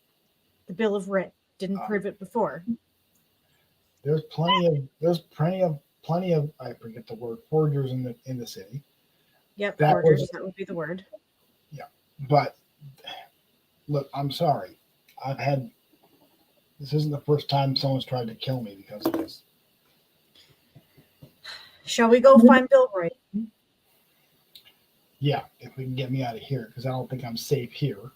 In fact, I don't think I'm safe in Sharn. But it's time for me to get out of here. So if we can go find Bill Roy, maybe you can arrange for me to get out of here. Do you have a cloak? He does. Yeah, he's wearing one. Maybe put your cloak and your hood up for now while we get you out of here. And he does. All right. So are we supposed to go back to that area that we met Bill Roy before? Yeah, we never got instructions on what to do after we got. Yeah. So once the conversation that you had with Cole following this attack, Cole informed you that the group that murdered their partner also kidnapped a young boy who's a member of the Dragon Mark House of Orion, and is being held captive by Dask somewhere. You're not entirely sure where, but he does know that that Arthur D. Orion, his father, he can give you the location of where he's at, and Arthur Orion he resides in the upper levels of Sharn in the Central Plateau, and a particular estate built on the top of one of the tallest towers in Central Plateau Sharn. So in other words, we'll stick out like sore thumbs again. Probably, but you do have that writ, which there's a very heavy presence of the guard up there, the Sharn Watch. But because you have that writ, you're effectively you're temporarily deputized. All right.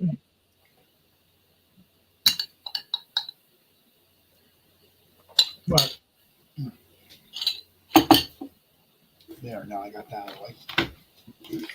Sounds to me like we should patch ourselves up as best as we can and make our way up to that area. Mithril Tower is the name of it. Mithril? Mithril Tower. Question. Yeah. In the fight, I got down to 10 HP, but like, how do I get it back up again? So there's several ways for healing. Natural healing is basically every time you take a short rest, you have the ability to roll. This is why you have hit dice. During a short rest, you have the option to use that hit dice, roll it, and regain that number of hit points back. You can only do that once per short rest. Long rest, you can use all of them. So if level 2, you'll have 2D whatevers. You can roll both of them and get them back, and that's how natural healing works. And then there's magical healing if you have any. Right, which I don't. Okay, just curious. Like I'm down to 2 hit points, just so you know. Yeah, he's got well, I just wasn't sure. Like, does it eventually, like, if we end up in another fight, right? Are we still sitting at 10 and 2? Yeah. Yes. Until and unless you take another short rest. You also, I skipped over it. You do have the opportunity now to like loot the bodies. And there's a Kanku lying right at oh, you know I'm looting it. Raz's feet. Yeah. And you do find a potion of minor healing of cure light wounds. Excellent. And you find about 5 gold on the Kanku. You also find a dagger and a short sword. I don't need his dagger. And I have no use for a short sword. I can't use it. Would you like it? Or actually, we'll get the short sword to give it to what's his face? Yeah, to I already Cole. have one. Give it to Cole. Okay. Yep. That will give him something. Yep. Short sword and a couple of daggers. Mm-hmm. You can only use one of them at a time, but it will give him something. Then he's got options. Mm-hmm.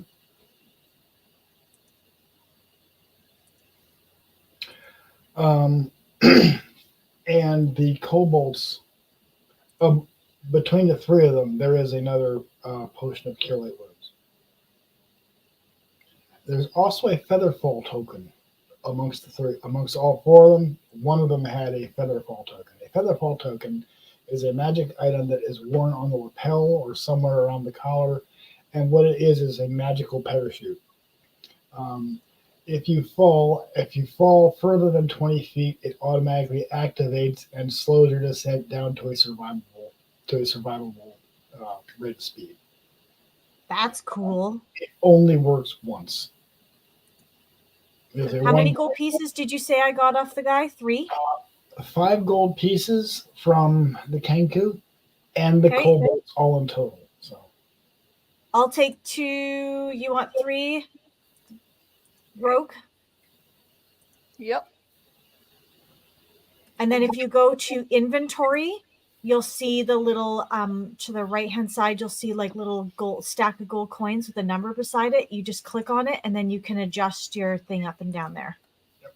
Oh, I'm supposed to be keeping track of my money? Yes, you should be.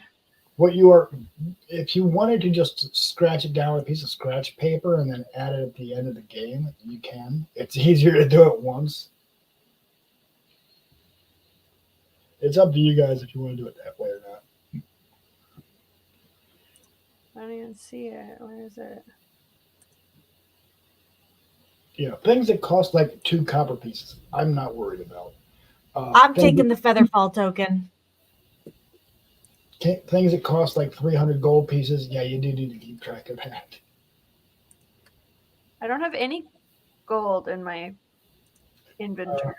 In your online thing, you have like 25 gold. Oh, I see. I have 10 gold right now. So you're saying add another 3. Yep. Add. Now I have 13 gold. Okay. Potion. So is it of healing? Is that what it's called? Cure light wounds. So it functions exactly like cure light wound spell, and upon being ranked, it's a one-time use. Yeah, I'm only just trying to find it in the it might not be in in the that, equipment. it may not be in the player's handbook, but that's a very low level healing spell. It does like Okay. Yeah. So cure wounds, I actually have that spell, the first level spell. So it's instantaneous. Yep. Creature you touch regains a number of hit points equal to 1d8 plus your spell casting ability modifier. What's my spell casting ability modifier? Yeah, the potion just does the D8 plus 1. Is that the Constitution? Is that con? Yes. No, not Constitution. Wisdom. Wisdom check. For So that's druid, plus yeah. 4. So do I do? So my wisdom modifier is plus 4. So do I get back 12 points of damage? Is that right? Yeah. So like if you rolled max for that spell, if you're casting the spell as opposed to drinking the potion. Yeah, but how would you do it for the potion? Is it automatically like 8 plus something or what? You What is it? roll a D8. Right. And then add your wisdom modifier. So 6 plus 4 is what you would get back. It's 10. Okay. Cool. So I'm back to full hit points. All right. Okay. And then I will cast Cure Wounds on Valeria. Okay. So then you roll a d8, Valeria, or I do. Which one? Is it me? I can do it. Okay. So roll a d8. It's the one that looks like 2 pyramids stuck together. I rolled a 7. Perfect. And then I add my wisdom modifier plus 4. So that is you're back to full hit points. Sweet. Yep. You're back up to your max hit points. Cool. Yep. There's several ways of doing healing in the game. Thank you, Rahaz. You're welcome. Always handy to have a druid or a cleric in the party, that's for sure. Yep. And actually, depending on how you spec them out, druids make better healers than clerics. As long as they take that focus. They get there eventually. It doesn't start that way, that's for sure. No. Clerics start off as better healers at the beginning. We need like a safe house to store coal in. I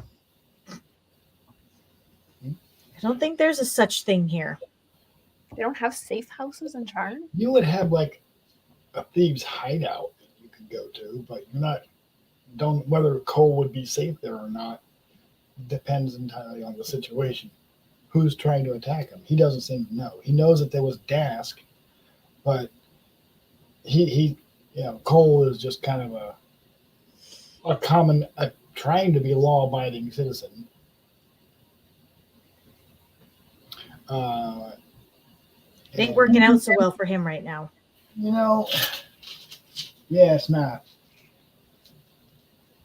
He needs to get out of here. He wants to leave the city. He just doesn't have the means to do that yet. But he doesn't really have he doesn't have any better options than to kind of follow your lead at the moment. So you guys can All right, so try to let's take him with us. So we're gonna go see that person at that tower that we need to talk to. The father of the boy that was kidnapped? Is that who it is? Yes, the father of the boy that was kidnapped. Cole does tell you that the father is obviously aware that his child has been kidnapped, but probably has more details than he does. Cole only knows that it was an Orion child that was captured. All right, let's go. Yep. He is. Let's see.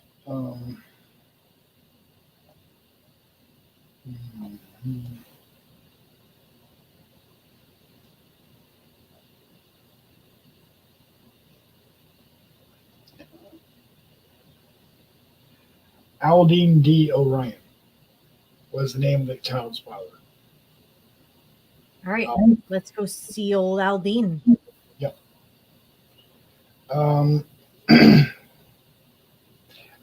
Many of the grand homes in Mithril Tower are true to the district's name, boasting mithril filigree. The Sharn Watch seems to be everywhere in this neighborhood, full of busy scions climbing into sky coaches, hosting opulent parties, and showing off their latest purchase all at all hours of the day. Unicorn Estate has a grand unicorn statue and unicorn-shaped topiaries adorning the yard beyond an open wrought iron gate. Flanking this gate are two guards in House Orion livery. Each wears a beautiful helm shaped like the head of a unicorn. The magnificent marble home is clearly owned by one of the city's wealthiest dragon-marked families. Seated on a patio couch are two figures engaged in quiet conversation. A haggard old man in his late 30s and an attentive Kalishtar who holds a rose-colored crystal in his hand. Two more guards dressed like the ones at the gate stand nearby. Kalishtar is basically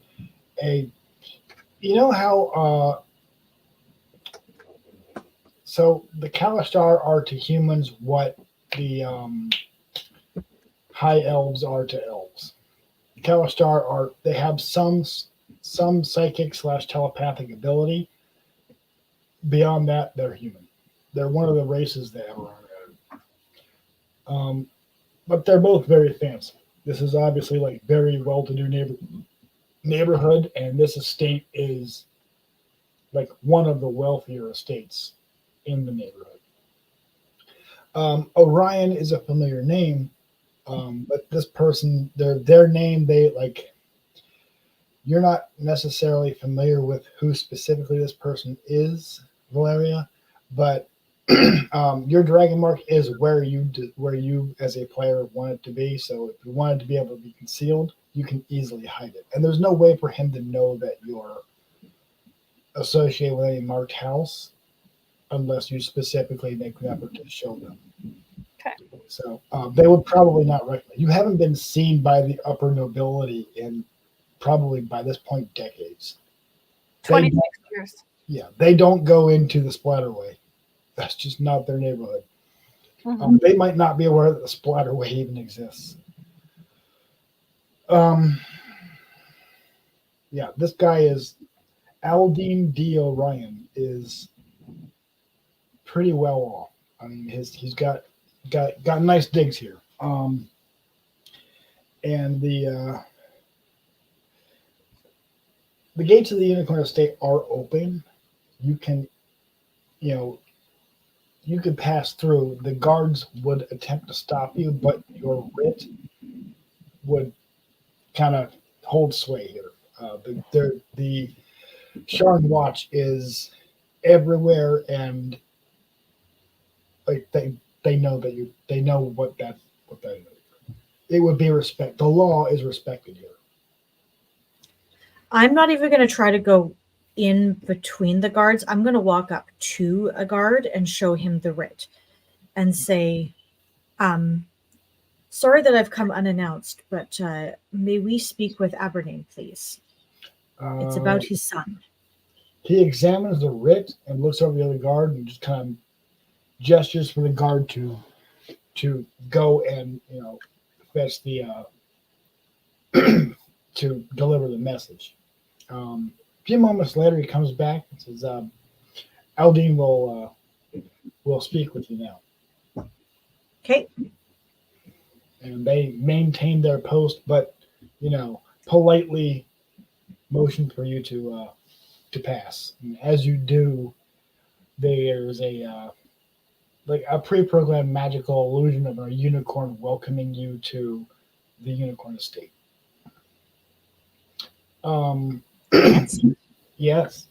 Well, the House Orion's, I guess, symbology is a unicorn.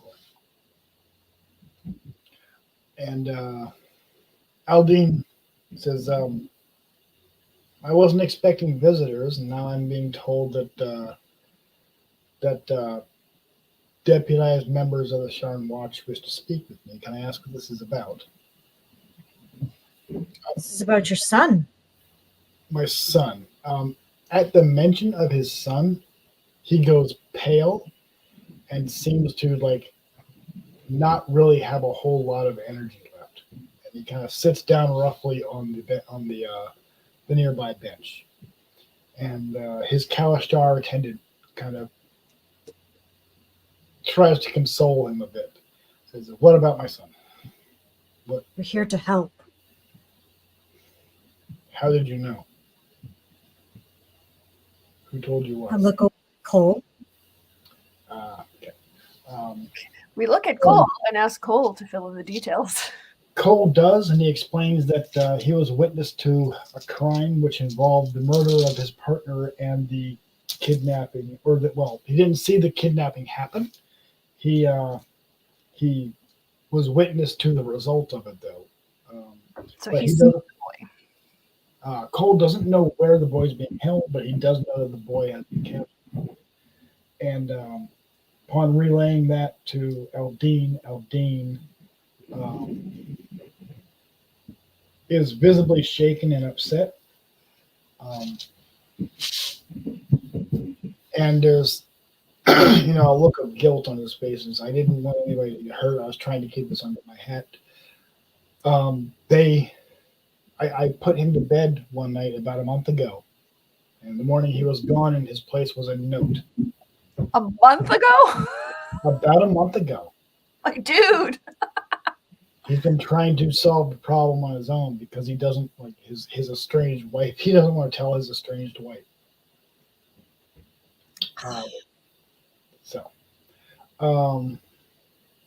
He doesn't want the popo involved. Yeah, that's also true. He does not want the popo involved. Well, then we can reassure him that we are not that. While we may be deputized, we are not running through Hate the popo.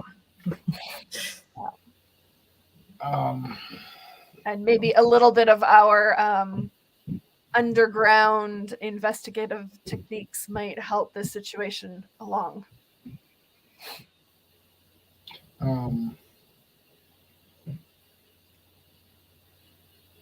If you should happen to need some assistance. The note made it very clear that if I did not use my connections to provide this particular group of people with what they wanted, that being cheap labor, that they would that I'd never see my son again. So what sort of cheap labor have you been supplying them with? I've been putting them in contact with people who are able to put the word out.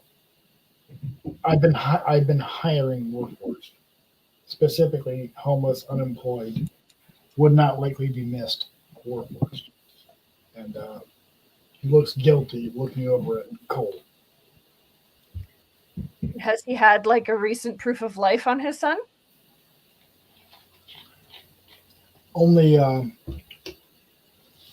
short messages from what's known as a message spell at various intervals. A message spell would be sort of like a phone call, but it's only good for like X number of words. Right. Okay.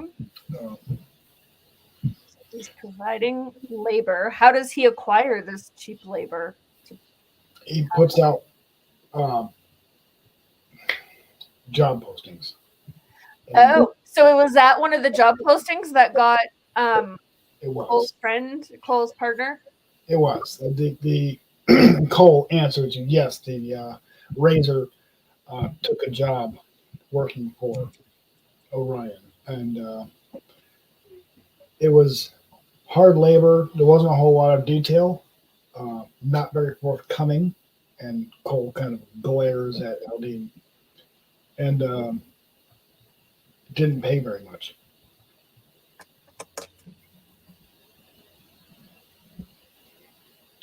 And basically what the job was basically digging in old Sharn, trying to uncover something.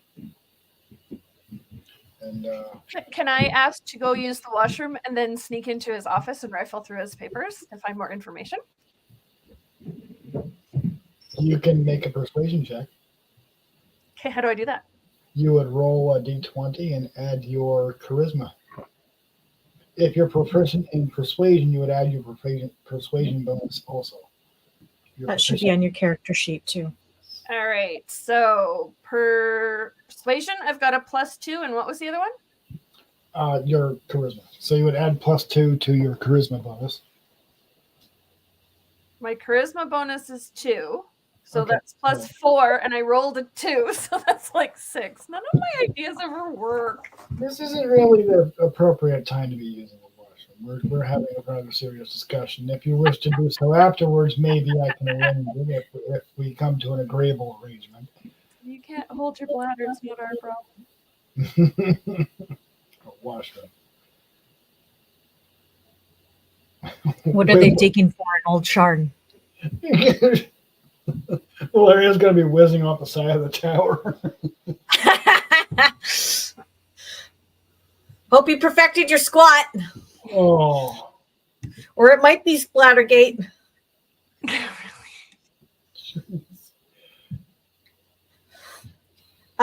What are they digging for in Old Charn? I don't know. So why do they expect you to provide the cheap labor for it? Because they were able to get leverage. They were able to get my son, and that provided them leverage. That's why they're using me. So why haven't you involved the authorities? Because if I involve the authorities, many of the authorities are in their pocket. And that could get my son killed. Fair. I don't know if you've noticed, but not all the cops around here are on the up and up. Yes, that's very true. All right. So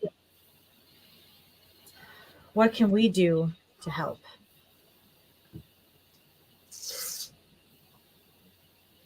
Honestly, I don't know what to do. You can forget that you heard about this and not say anything to anybody, and hopefully when they're done, they'll bring my son back. Or we could we could pretend to be cheap labor and take a job and work undercover for you. Well, the problem is they're only hiring workforce for the job. That's all that they're accepting. The workforce in Sharn are not going to be missed. They are the least likely to be investigated. Cole and Razor. Cole got lucky convincing Vilroy to investigate Razor's murder. Yes, I assume he doesn't know that. Well, actually, yes, he does because Cole just told him. But I assume that's the only reason you're here. We could sell coal in undercover. Cole said, I'd be happy to do that, but I'm missing an arm. How would I do the labor? I'd be happy. I'll look at Aberdeen. You look like you are well enough off to be able to afford him an arm.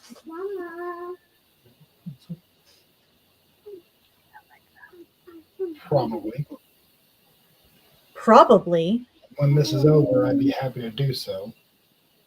He's not going to be able to work if he doesn't have an arm. Which means he wouldn't be able to do any undercover work for you without that extra arm.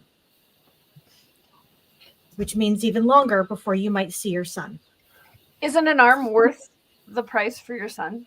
It's not that. I don't want to take the risk of anybody upsetting my son's captors and getting him killed. Do you have any declaration that they're not just going to kill him when this is all done anyways? How do you know that's the case? I have no reason to believe that they would or wouldn't. Exactly. It's at this point, you hear a voice in your head. So you're aware that Kalashars are telepathic. That's just kind of known by the by the world. I have no doubt that Caden will die, regardless of Aldine's actions. Please save Caden and return him to his father. House Orion would owe you a great debt, and you see how broken the man is.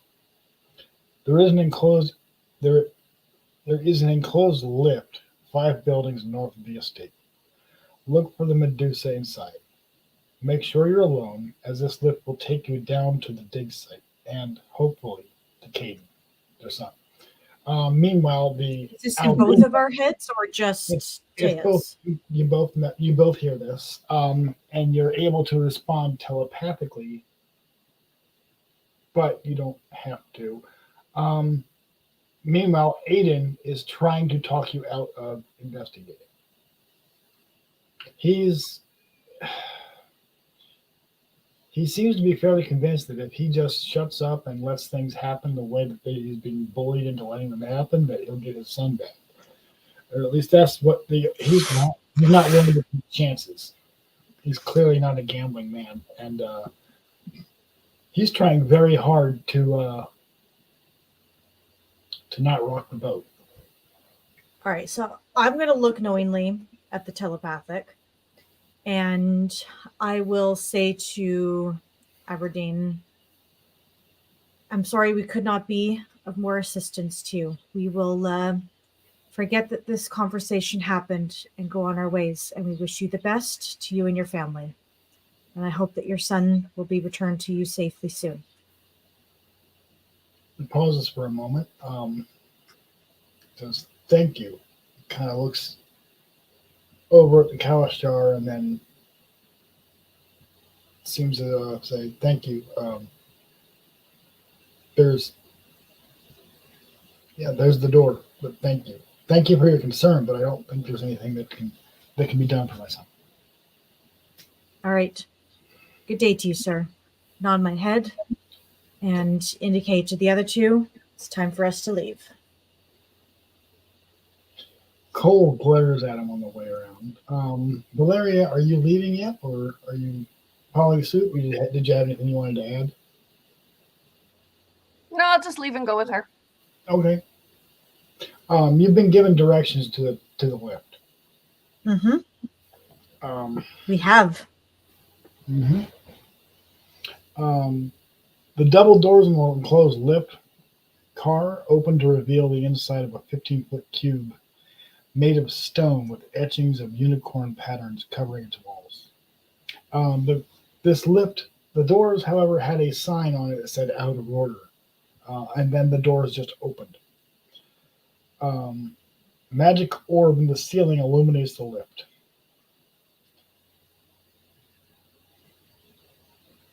I shall go in. I was going to say, we enter the lift. Yes, there is a panel on the back wall that, along with all the unicorn filigree and decorations, the panel sticks out a little bit because there's a picture of a Medusa on that panel. Is that significant? Yes. The telepathic message. Mm-hmm.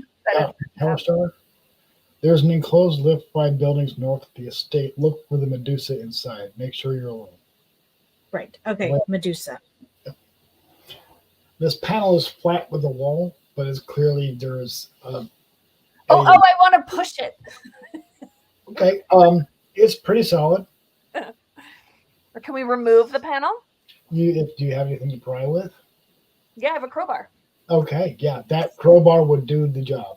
Inside, We also have daggers if we don't want to be quite so obvious. Yep. Handsy. Crowbar though. Yeah, there's the head of a Medusa engraving amid all the unicorn heads hides the seam of a secret panel. A tool or weapon can be used to pry open the panel, behind which are several wires connecting the car lift to a small Ebarron dragon shard. Each wire is connected to an individual pin-sized hole in the dragon shard. There seems to be one wire that is not connected. Connect the wire. Yep. And as soon as you do, the doors kind of slam closed. The car, Cole wasn't standing in the doorway. no, We're all inside. no, Cole he's coming with you. Buggered but off. Yeah, he wants to get out of the city. His kind of he no longer has a horse in the race. He wants to get out of here for the sake of his own self. So he's Part of the actually lion. the doors. He's going to get the next lift and make his way out of the city. So he's not coming with you. But we gave him weapons. Let's get him out of here. Um, Okay, so the two of us in the lift. the doors do slam closed, and the lift begins to move downwards. Faster than a normal elevator, but not so fast that it would be dangerous. The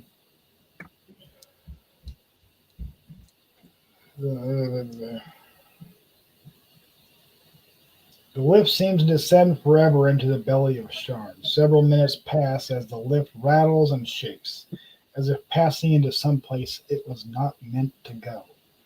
This rumbling builds to a violent peak, then the lift stops. Its doors open.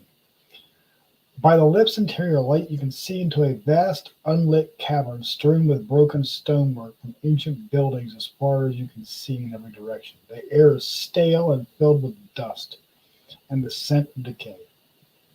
These are the ruins of the city atop which Sharn is built. Ahead of you yawns a 50-foot diameter, 10-foot deep pit that seems to have been intentionally dug by hand. You hear the soft sobs of a young child coming from a wooden shed on the far side of the pit. So you have about 50 feet till you hit the edge of the pit, and the pit itself is about 50 feet wide. Immediately on the other side of the pit, there's a shed. Somebody's sobbing inside of it. Like 100 feet away. Yeah. And there's no way around it? You could walk around the pit, yes. The cavern is wide enough that there's plenty of room on any side of the pit to cross around to the shed. You don't have to go through the pit, though it is only about 10 foot deep. And there's nobody else around. Not that you can see from your current location. The light, there is light down here, but it's very dim and coming from like ever bright lanterns that are hanging on the shed and one on the elevator shaft that the lift is in, and the lantern inside the light, the dome light inside the lift, and that's about as much as you have to see with. However, do half orcs have dark vision? I believe so. Okay. What, Andrew? Yeah, that's fine. Or do you want leftover enchiladas? Here. You just have to reheat it. I just cut it. That's all. Sorry, child. That's okay. So I'm going to indicate to Valaria that we should be quiet. I believe orcs have dark vision. You're asking me to check on that. Let me see.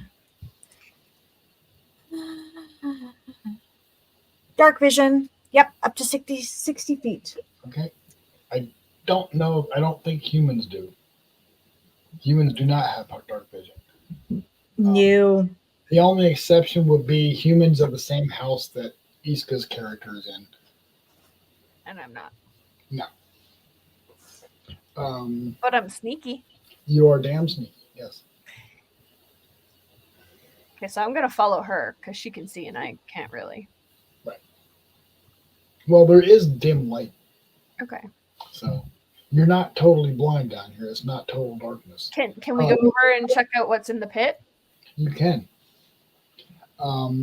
Sneakily? Yes, you can. Make a stealth roll.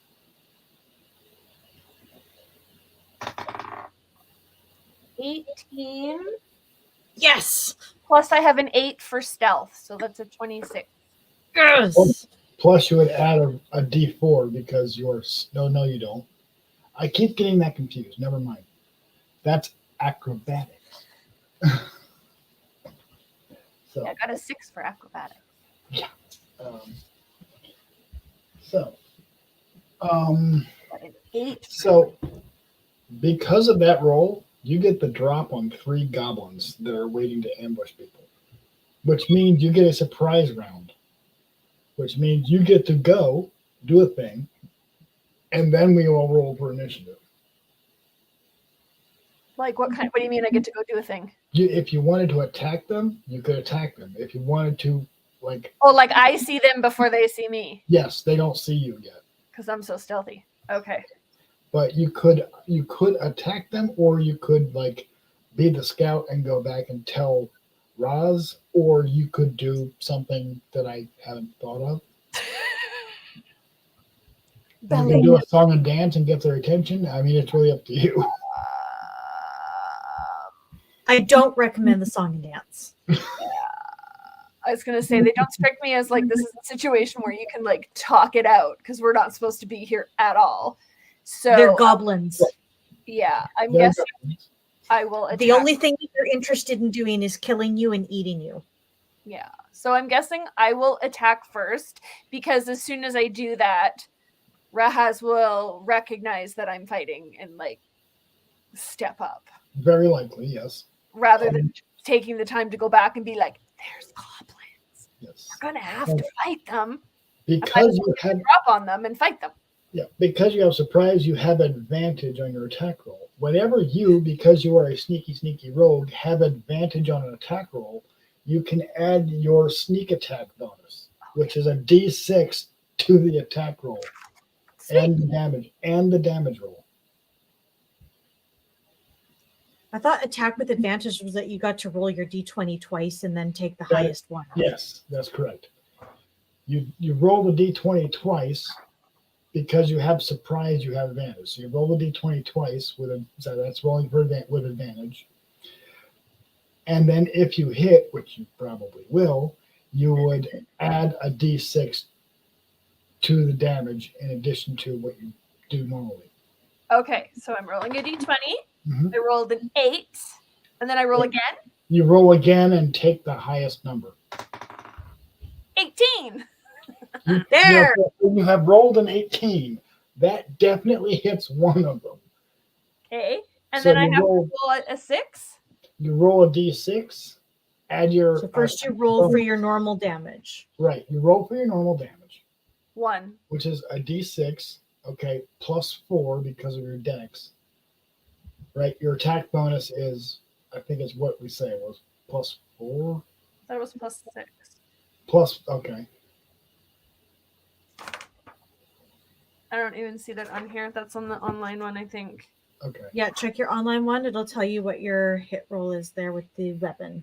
Like your damage roll, I mean. It's either plus 4 or plus 6. I'm not too sure which one. Shit, I can't find it now. Where was it? It's under your equipment. Hit/DC is plus 6. Yes, so it's a plus 6. So 1 plus 6 is a 7. Right. Plus an 8. additional d6 because of your sneak attack. 5. Okay, so 6 plus 6. So you hit them for 12. So you just outright, like, assassinated them. They are now dead. All 3 of them? No, just one of them. Oh. But you are extremely well hidden. They definitely notice one of their guys going down. They are no longer surprised, and you guys now need to roll for initiative. Okay. So that's a d20, right? That's a d20. 13. 16. Okay. See? It's like she was behind me picking up what I was laying down, and now she's jumping in on it. Boom, boom. Tag team. Boom, boom. Okay. Goblins. Where'd my dice? Why did I put them back?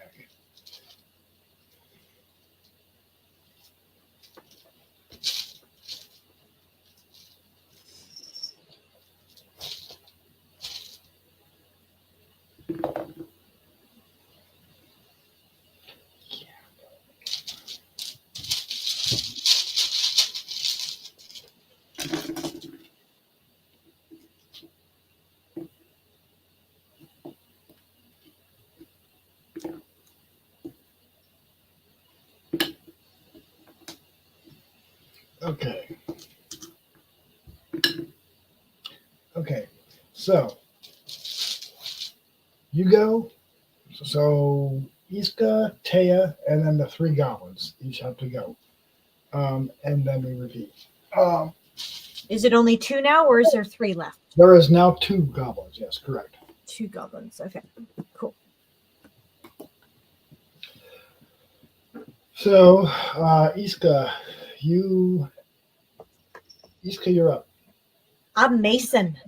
You're Mason. Okay. I'm Mason. That is a 19 to hit, Definitely. which I'm assuming hits. Yes, that definitely hits a goblin. And that is 9 points of damage, sir. That drops one. Yes. So there is now 1 little goblin. And he is trying to run away. But he has to run past Valeria in order to do that. Okay, so then I get one of those little like. You get an attack of opportunity. Okay, what do I roll? A 20? Yes. Oh, I got a 1. So that. Oh dear, you got your first critical fumble. So firing an arrow into you attack the darkness with an arrow. Attack the darkness. Okay. This goblin is going to beat feet and get the hell out of Dodge. He's probably running straight for the lift. Can I hit him again? Can I try again? You know what? Yeah, you could try, but you would do so at a disadvantage because he's moving. But I got my short bow. You do have a short bow. You can make another try, but you would be doing it at a disadvantage. So you roll 2d20 twice and keep the lowest result. Okay. An 8 and an 18. So 8. 8, but then I go plus 6, right? 6. So 8. 14. That barely hits. Roll damage. That's 2. some good luck there, Taya. 2. He takes 2 damage. Yeah, you just clipped him. He's not down, and he's still trying to run. Well, then I pull another arrow out. Yeah. I try to go again. Eventually, you do end up drop. This is the thing where it's like, okay, do I keep making you roll? So we're going to do it differently. I would like you to make a different roll to see, do you hit him before he makes it to the lift and closes the doors? Okay. I want you to make a dex-based roll against his dex. Okay. So you roll your d20 and then just X bonus to it. Yep. 2 plus 4 is 6. Okay. Damn it. Well, not damn it, because he rolled a 2. Oh! So you drop him just as he reaches the door, and the door Like a attempts to close on slippery his little bugger. The door is trying to close on his head.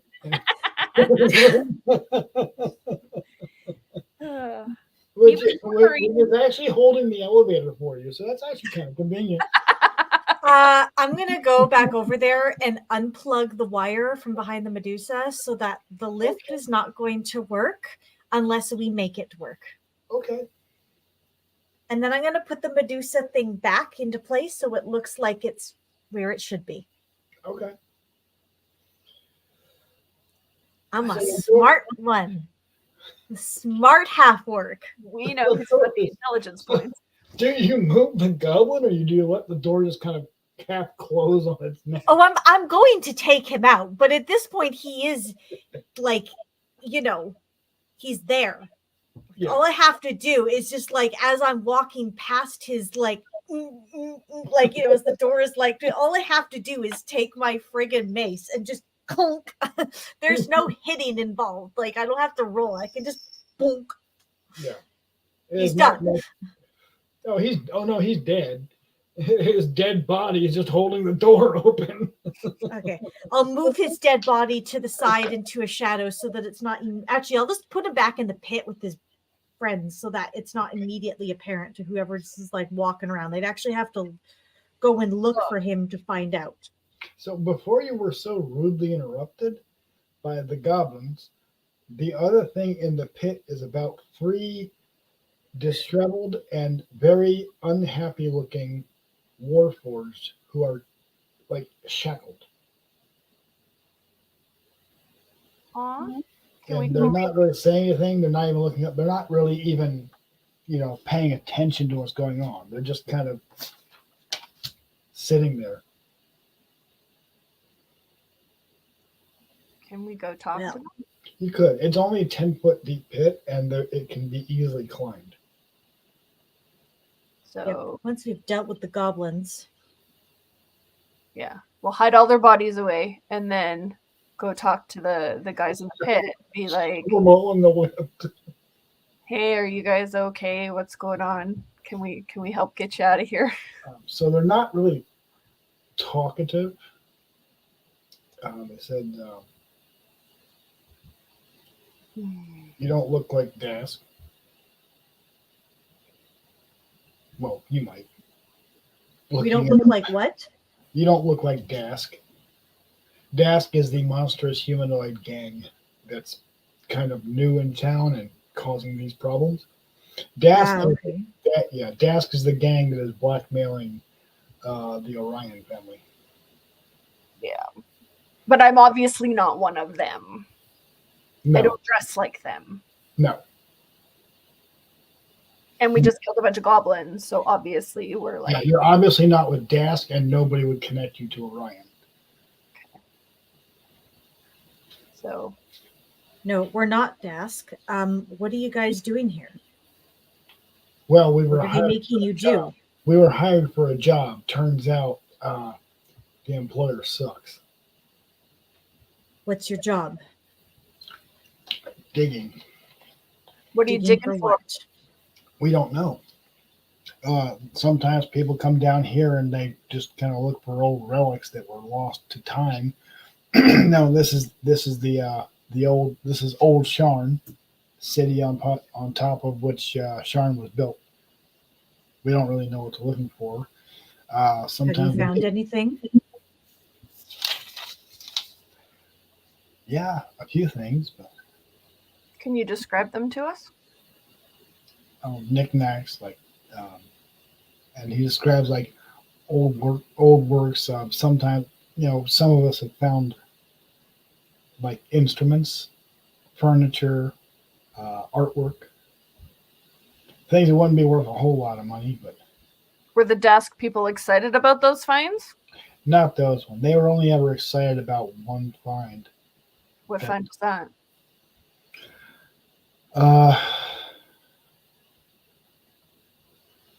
It was an old chest. What was in the chest? Well, we don't know. We couldn't get it open. We didn't have. We just unearthed it. It was a fancy metal chest, gold plated, had gems encrusted in it. Were there any symbols or signs on the chest? Yeah, there was a few of the dragon marks symbols on it. Which dragon marks? All of them.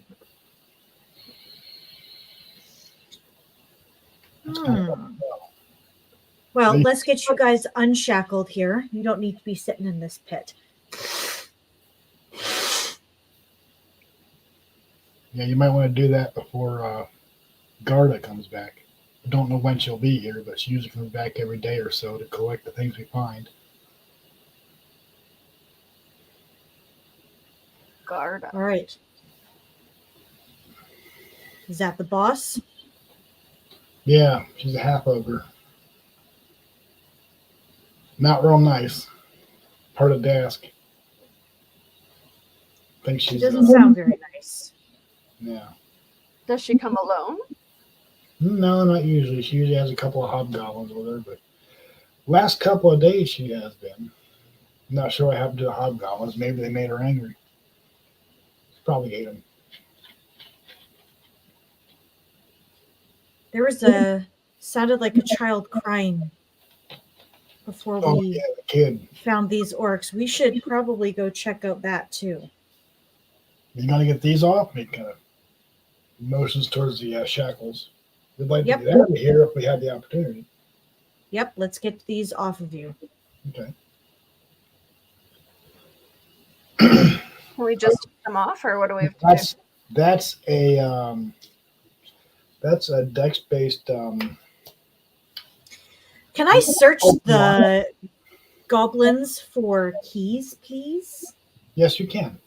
Meanwhile, to pick the locks is an open locks check, which is a dex-based check. It should be in your list of skills. It's like open locks or I have that. yeah. I'm going to check for keys. Okay. Thieves' tools, so I can pick locks. So you can make a D20 roll and add your proficiency bonus to your thieves tool plus your dex bonus.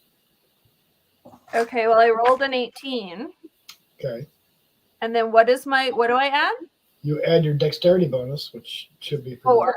4 plus your proficiency bonus, which is +2. So 6 total. 2 plus 2 is So 24. 18, you roll a 24. The locks come right off as though you had the key. About the same time, Did I find the key? as finds the keys. That sounds about right. Do I find anything else on the goblins? Yeah, you find like a total of maybe 5 silver pieces, and I think you find like one more featherfall token. Sweet.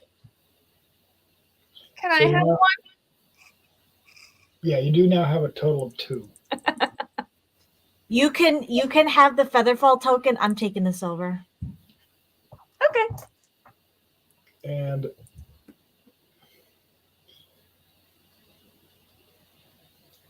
there is off to the side, there's a pile of things that were found before that they kind of motioned towards. Like we found a couple of those things down here. What are they? It's a wooden. Let's take It's a a wooden. look-sees. There is a wooden chest that's only got 2 objects in it. They're both What are they? they're both different colored burlap bags, roughly the size of a tarot card bag, and they seem to contain 3 spherical fuzzy objects. Fuzzy? Fuzzy. Roughly Can the I size, take a closer look? each one's roughly the size of a golf ball. Yeah, you can. You can pick them up. The chest isn't actually locked. This is just a weird. Are they warm? They're not cold. Are they alive? You don't know. Maybe we just take them with us, just to be safe. I'll ask the Warforged. Do you know what these are? No Have idea. you found these before? No idea. We do find strange little knickknacks and doodads and tchotchkes around here every now and then. That's just what we found this past couple of days. You haven't seen this particular item before? No, I'm not an artificer. I have no idea what that is. I'm no wizard either. I just dig. I'm just a worker. So are we. There's 3 of them. None of them know what they are. Yeah, that's fine. I will pocket those because those are interesting. They sound, because they're fuzzy, like maybe they should be alive. Yeah. Well, they are Almost like pigs they or are- something. They are fuzzy furred spheres the size of golf balls. So they're just small. Weird. So yeah, take them with us. Let's take them with us. Because if they're not important, it doesn't matter. And if they are important, then we got them. I'm going to put the balls in my purse. In your half work first. Yep. Okay. One of them is gray. The other one is rust colored. The bags. Sweet. Shall we go get the boy now? I feel like we should go get the boy. He's sitting. Are there any other objects of importance here that we should note? There doesn't appear to be. Okay. All right, yes, let's go check out that shed quietly. Stealthily. Stealthily. Dun, dun, dun, dun, dun, dun, dun, dun, dun. So, making your way over to the shed, you do not encounter any other hostiles or any other living creatures at all. There are some bones scattered around, but they do not reanimate. This is not a living dead situation. Excellent. And the door to the shed is barred, but it's not actually locked. It just would not be openable from the inside because there's a stick through the door handle. All right, let's remove that. Actually, check for traps Okay. because I am not stupid. Okay, perception like would you be the played one I this would use, before. right? Yes. So I rolled a 19 and I have a +6 to perception. So I'm going to assume that if there were any traps there, I would find them. Yeah. So this is kind of a makeshift tripwire that goes to a bunch of tin cans that would alert the goblins that you've already killed. So it's a trap technically, but it's more of an alarm. Moot point. Okay. Mm-hmm. Still, I found it. I can disable it so that it doesn't make a bunch of extra unnecessary noise that I still don't want to make right now. Because we are being stealthy. Mm-hmm. All right. So can I disable the trap without it making a bunch of noise? Yeah, you can just cut the wire and move it. Cool. I'll do that. And then now I'll open up the bar. Unbar and open the door. Inside, curled up in a ball, is a rather distraught and looks very depressed and unhappy Caden D. Orion. He is just barely old enough that his dragon mark is showing around his eye. The House Orion dragon mark of passage. It's this faded. Anybody that's gone through that has received one at this point, yeah, it's showing, but probably hasn't manifested any of his abilities yet. I am going to go over to him and say, "Hey, little guy," and I'll give him some of my food and like food rations and some water, and say, "I think we need to get you home." Yeah, that does perk him up. He doesn't say anything. He doesn't speak. He's still too traumatized, but he will accept the food, and that seems to like improve his. Maybe it doesn't cheer him up, but it makes things a bit better. And you do notice that he is shackled. Do I have the key? You probably found the key for these shackles on the goblins. All right, I'm going to try unshackling him with the keys. Of course, Valeria has a key to like almost every lock, it seems. Yay, rogues. But she can try the actual key. Yeah. Might be a little bit faster. The key, you do eventually find the key. There's like 5 keys. There's only 2 things that were locked. It doesn't make any sense, but you do eventually find the correct key. And all right. Get the shackles off of them. Okay. And now we scoop him up and run away. Yeah. The Warforged they've dispersed into the cavern further.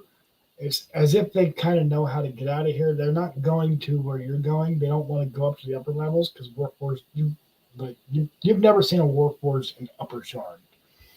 But yeah, you do eventually get them to the lift. That lift will go directly to, his neighborhood. Yep, And, let's do it. Let's reactivate this lift. Okay. It does shudder and sputter, and it doesn't seem to like being down this deep. And but eventually, it reaches a level where it would normally operate, and it does take you back to Mithril to Mithril Tower without incident. All right, let's take him back to his dad. Okay. Upon arriving, the guards, they seem like they're going to stop you, but upon recognizing Caden, they immediately usher you in. And one of the guards runs ahead to fetch Aldine. You are met by the Kalistar, and who is grateful, and this time speaking out loud says, "Thank you. You've done us a great service."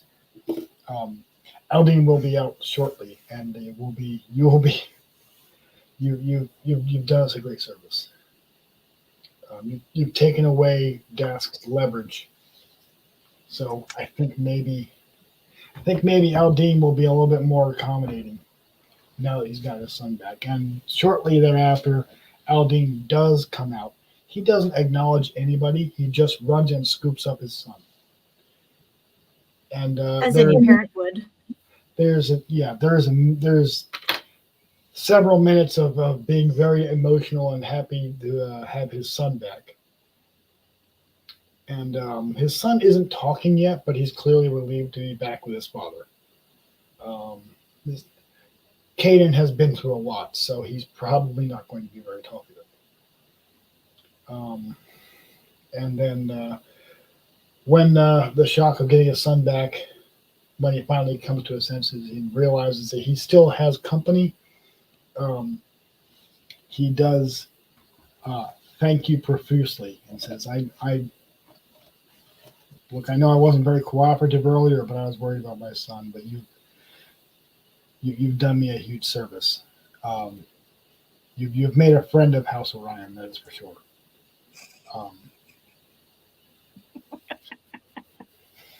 Yeah, I know. You got a friend in me. So, thank you. But I've been in contact with Sergeant Vilroy recently. He did swing by and check in on the situation.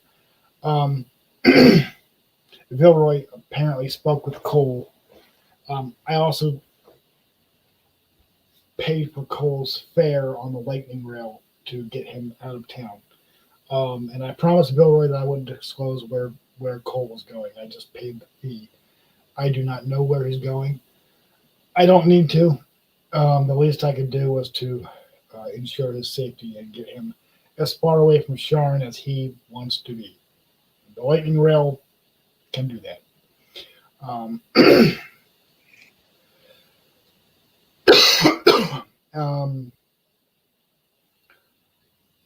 So Sergeant Vilroy spoke with Cole. Cole filled him in.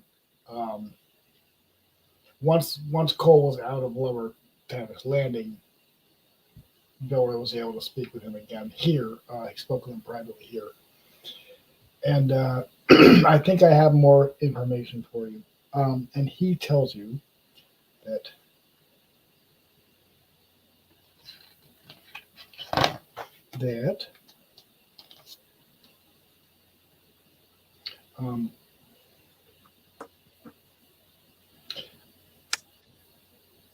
one, he pays you a bounty of 100 gold each for returning a son. This is in addition to your agreed upon fee.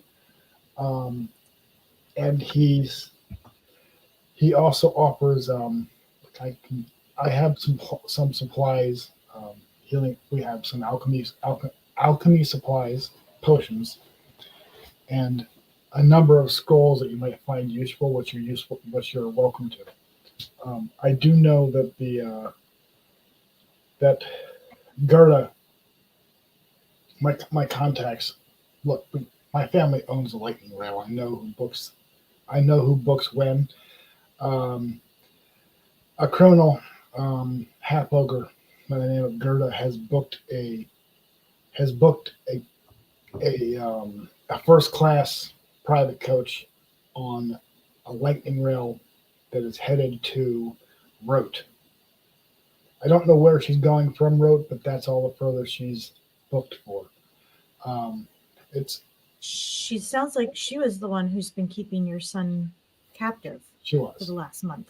Yes, Gerda was the half of it that has been keeping my son. If you can bring her to justice, I don't much care how you do it. I would greatly appreciate it. And House Orion would possibly have more work for you in the future if you're interested. If you're not interested, that's quite all right.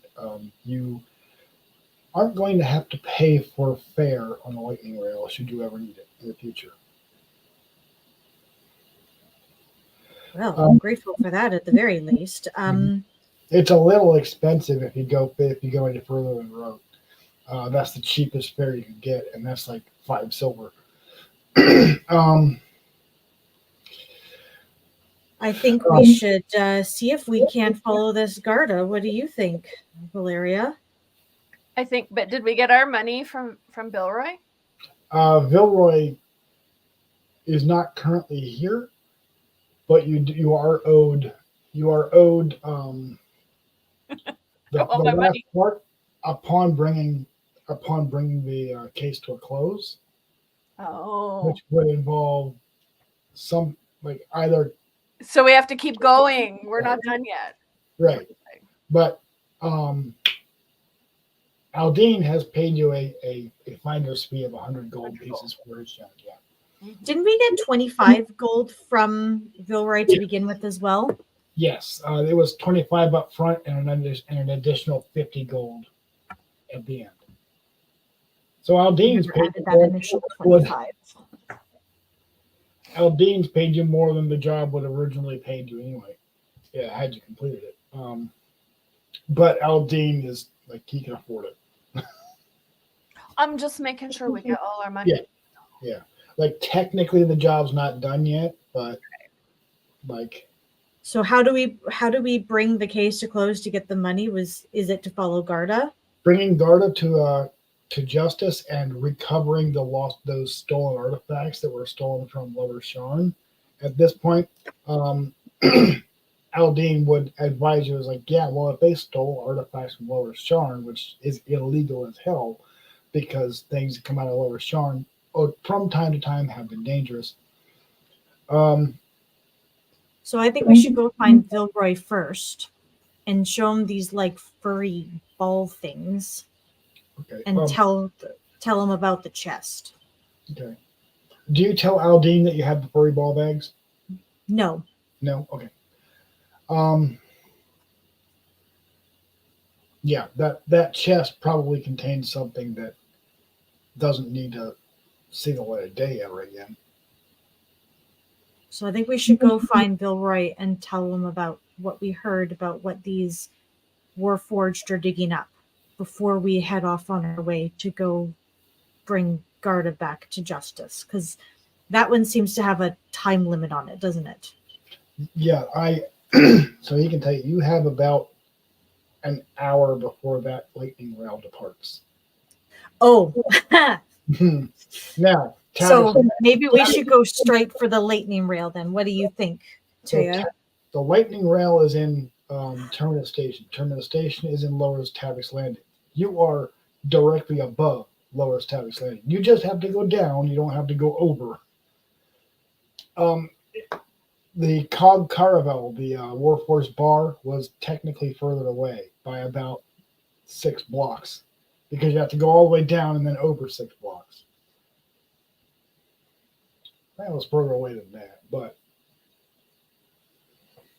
I don't know. I'm getting tired and I'm getting like decision fatigue. okay. Would a short break be helpful? Probably, yeah. Yeah. Okay. I can keep going. We are actually in the home stretch, but this would be an appropriate place to stop and take a break. So if you want to get up, stretch your legs, get a tea or something, I don't know. Say I just want to grab a cup of tea then. Yeah, that'll work. And we seem to have lost chat anyway. So. Yep. That's okay. I think some of them said they were going to be watching replay later anyway. Yeah, So I think they will. So I figured that would happen. Like, we've been here for what, since 1 o'clock? 3 hours. That's Three and and a quarter hours. Three and Yeah. a quarter hours, yeah. So that makes sense. So maybe we shouldn't try and push much further than like 4 or 5 hours, because there seems to be like fatigue involved, which, no problem. Like, I think if I played this more, but like I'm like so like Yeah, every detail is important. It's all got to be in my Yeah. brain, and it's like Yeah. I'm getting tired. that's all right. Yeah, you're Some people take notes when they game too, Taya, if they have I a hard time remembering. I've been just on who all the people are because I'm like, what, who, what? yeah, you're gonna remember them, and I'm not in about 5 sessions. So, yeah, we're in the home stretch anyway, so probably another hour and a half max. I wouldn't think it'd be much more than that. So, but we can take a break, get some tea, maybe grab a snack, give your eyes a break from the screen for a minute. And Yeah. I'll meet you guys back in 5 or 10 minutes. All right, sounds good. Thank you. Sounds right. good. I'm going to make tea. I think we all are. All righty. Mhm.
Tea has been acquired. Oh, that's a good thing.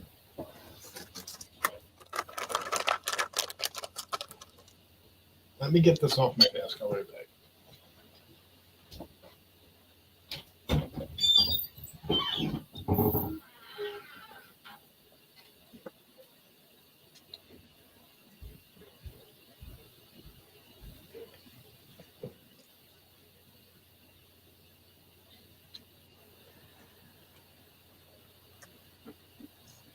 Doing okay there, Taya? Yeah. I'm really cold too, so that's why I'm like, I'm dying. I'm so cold. I need my toque. Freaking cold. I know what that word means now. I just went and got a heating I pad. need to knit you a toque and send it to you, Taya. I actually have like a whole bunch. It's just my black one is my favorite one that I always wear, and I don't know where it went. And I got it at a farmer's market off this little old lady who was literally selling toques for $10 a pop. Like, Nice. Like 5. I was gonna say, East needs to knit you one that looks more like a witch's hat than anything. I don't know if I could knit one that looks like a witch's hat. I don't know. That'd be cool.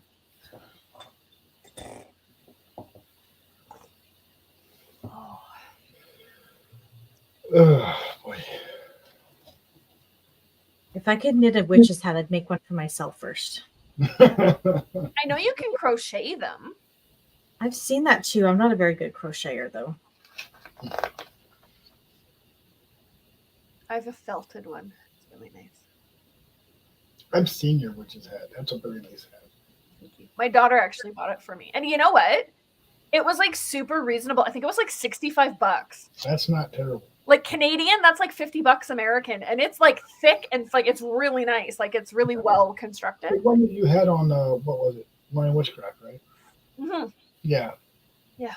That was a nice one. Yeah. I really like it. Okay. I need to get a nice one like that. I just have like a cheap Spirit Halloween polyester nylon kind of situation. Oh, that's like my favorite cloak. I got it at Spirit Halloween, and it's like a purple satin lined, and then the outside is this like gathered ruched black velvet. Nice. And it's so beautiful. You put it on, and it looks so nice. But when you move, it doesn't move, right? Like it's kind of stiff and plasticky. Mm. But it looks really cool if you're just standing still. And I'm like, oh, if it had the drape to it, it would be like so perfect. Yeah. Anyways. Okay. So we were deciding. I just realized you can see the steam from my tea float across my screen here every now and then. Is she drinking tea or burning incense? We don't know. Drinking tea. I have a candle going, but not incense. I have neither. Because window. Oh, actually, no, my window is open. I was gonna say I don't have incense going because my window isn't open, and I have a cat in the room. Luna's sleeping on my side of the bed, over there, somewhere ish. So I don't like to burn incense in the room when the cats are in if I don't have some sort of like vent because I don't want to damage their lungs. Yeah. I don't care about my own lungs. I care about their lungs more than I care about my own. Tay is just burning incense now. It's fine. My dog can hack it. Whatever. And I need My dog is down here. She's a stinky dog right now, and she needs to go to the groomers. And I just gave Noir a bath yesterday because we went to a local park. I went mushroom hunting in the morning with her, and she found a really big muddy puddle, basically a little mini pond, and went for a little swim. So I gave her a bath yesterday. She was a stinky dog too.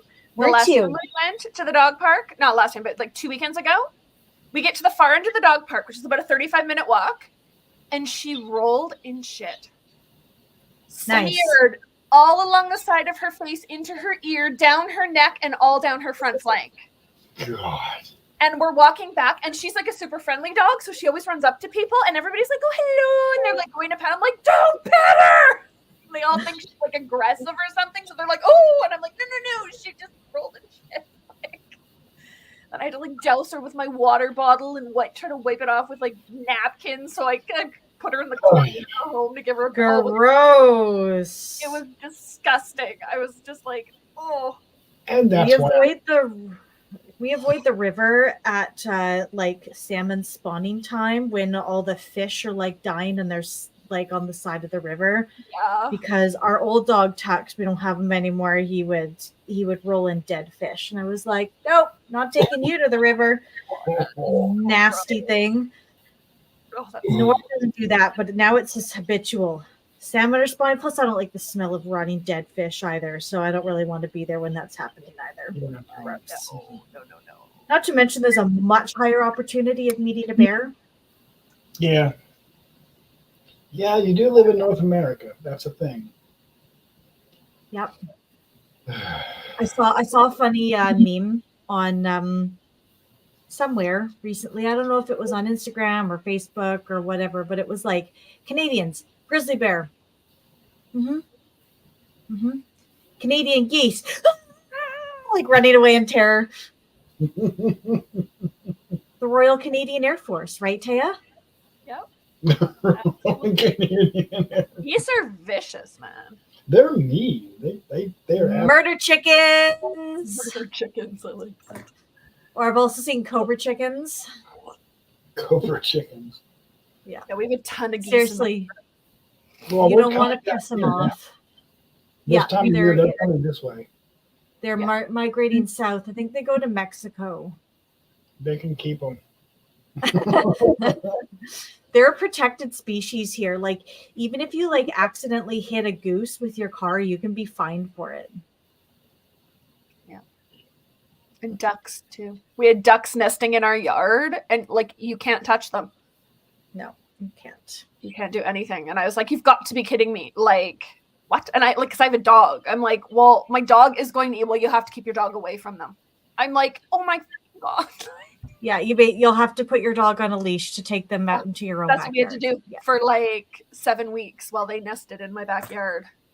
I actually would kind of like that. I would find that very cool. It was actually pretty cool. And then after they left, there were all the like there's like broken shells and like the nest. So I put the actual like nest into a jar. So I have a jar of nest. And then the next year they came back again, but the dog must have scared them off because about halfway through the summer, I was digging around my tomato plants, which are in the same area, and there was 3 eggs in there that had never been claimed. And I'm like, oh, so now I have duck eggs, even though technically that's illegal. And I didn't say that live on a YouTube video. I don't have duck eggs now. 3 of them. So, we back a few years ago before my folks sold the house, my mom is a big gardener. She put a big massive pond in the backyard. this was ages ago. Over the years, it got frog in it. And they got one bullfrog in it. It grew up to be a monster of a bullfrog. So we had ducks that land there, and the bullfrog ate one of the ducklings. That bullfrog has eaten a goldfinch, ducklings, and I'm pretty sure a baby rabbit. Holy snap. It's a monster of a bullfrog. I was going to say, it must be big. That's like... About yay big around, like a big old bullfrog. Holy, I didn't even know they got that big. They do. They are massive. Like I might be. It's hard to show on camera, but that guy, he was like that big, like big enough to eat a baby rabbit, or at least Dear big Lord. big enough to try. That was a help. We put a sign. My mom put a sign out in the backyard that says "Be aware of attack frog." Like, no doubt. it would probably try to eat a cat. Like, that's intense. But yeah, we don't have ducks in our yard at all because the bullfrog ate the damn things. We don't have much of anything. No. That's crazy. Then we sold the house, and I don't know what happened, but the lady that bought the house, she and her, at the time, husband broke up, and she kept the house because that's what the court decided to do, even though he's the one that maintains the house.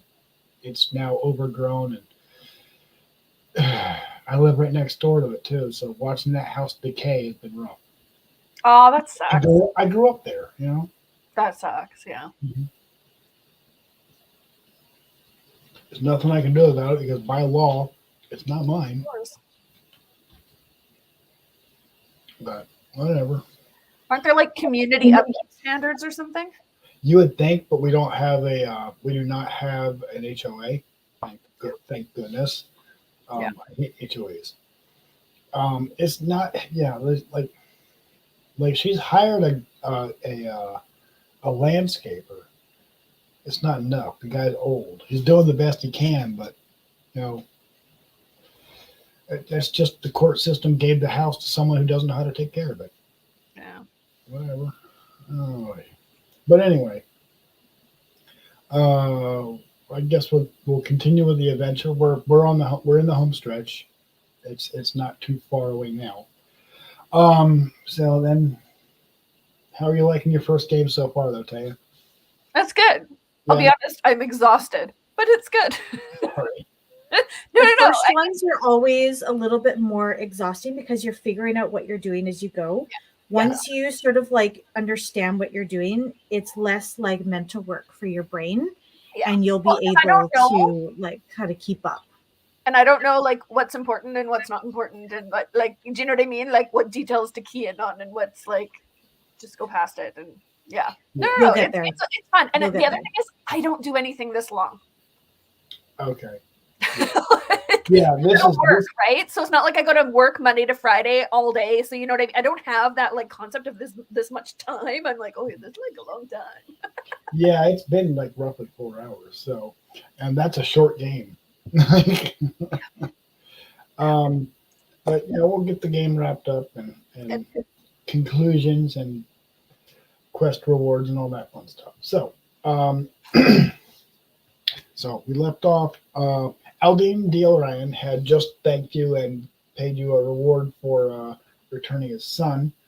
And also part of that reward was you don't really have to pay for the lightning rail anymore. And we have like some sort of token that we show or something instead. You kind of have a writ of passage from House Orion, stating basically you ride for free wherever you're going. For the foreseeable future, it can be revoked if you become like enemies with the house, but that's you would know that you're doing that.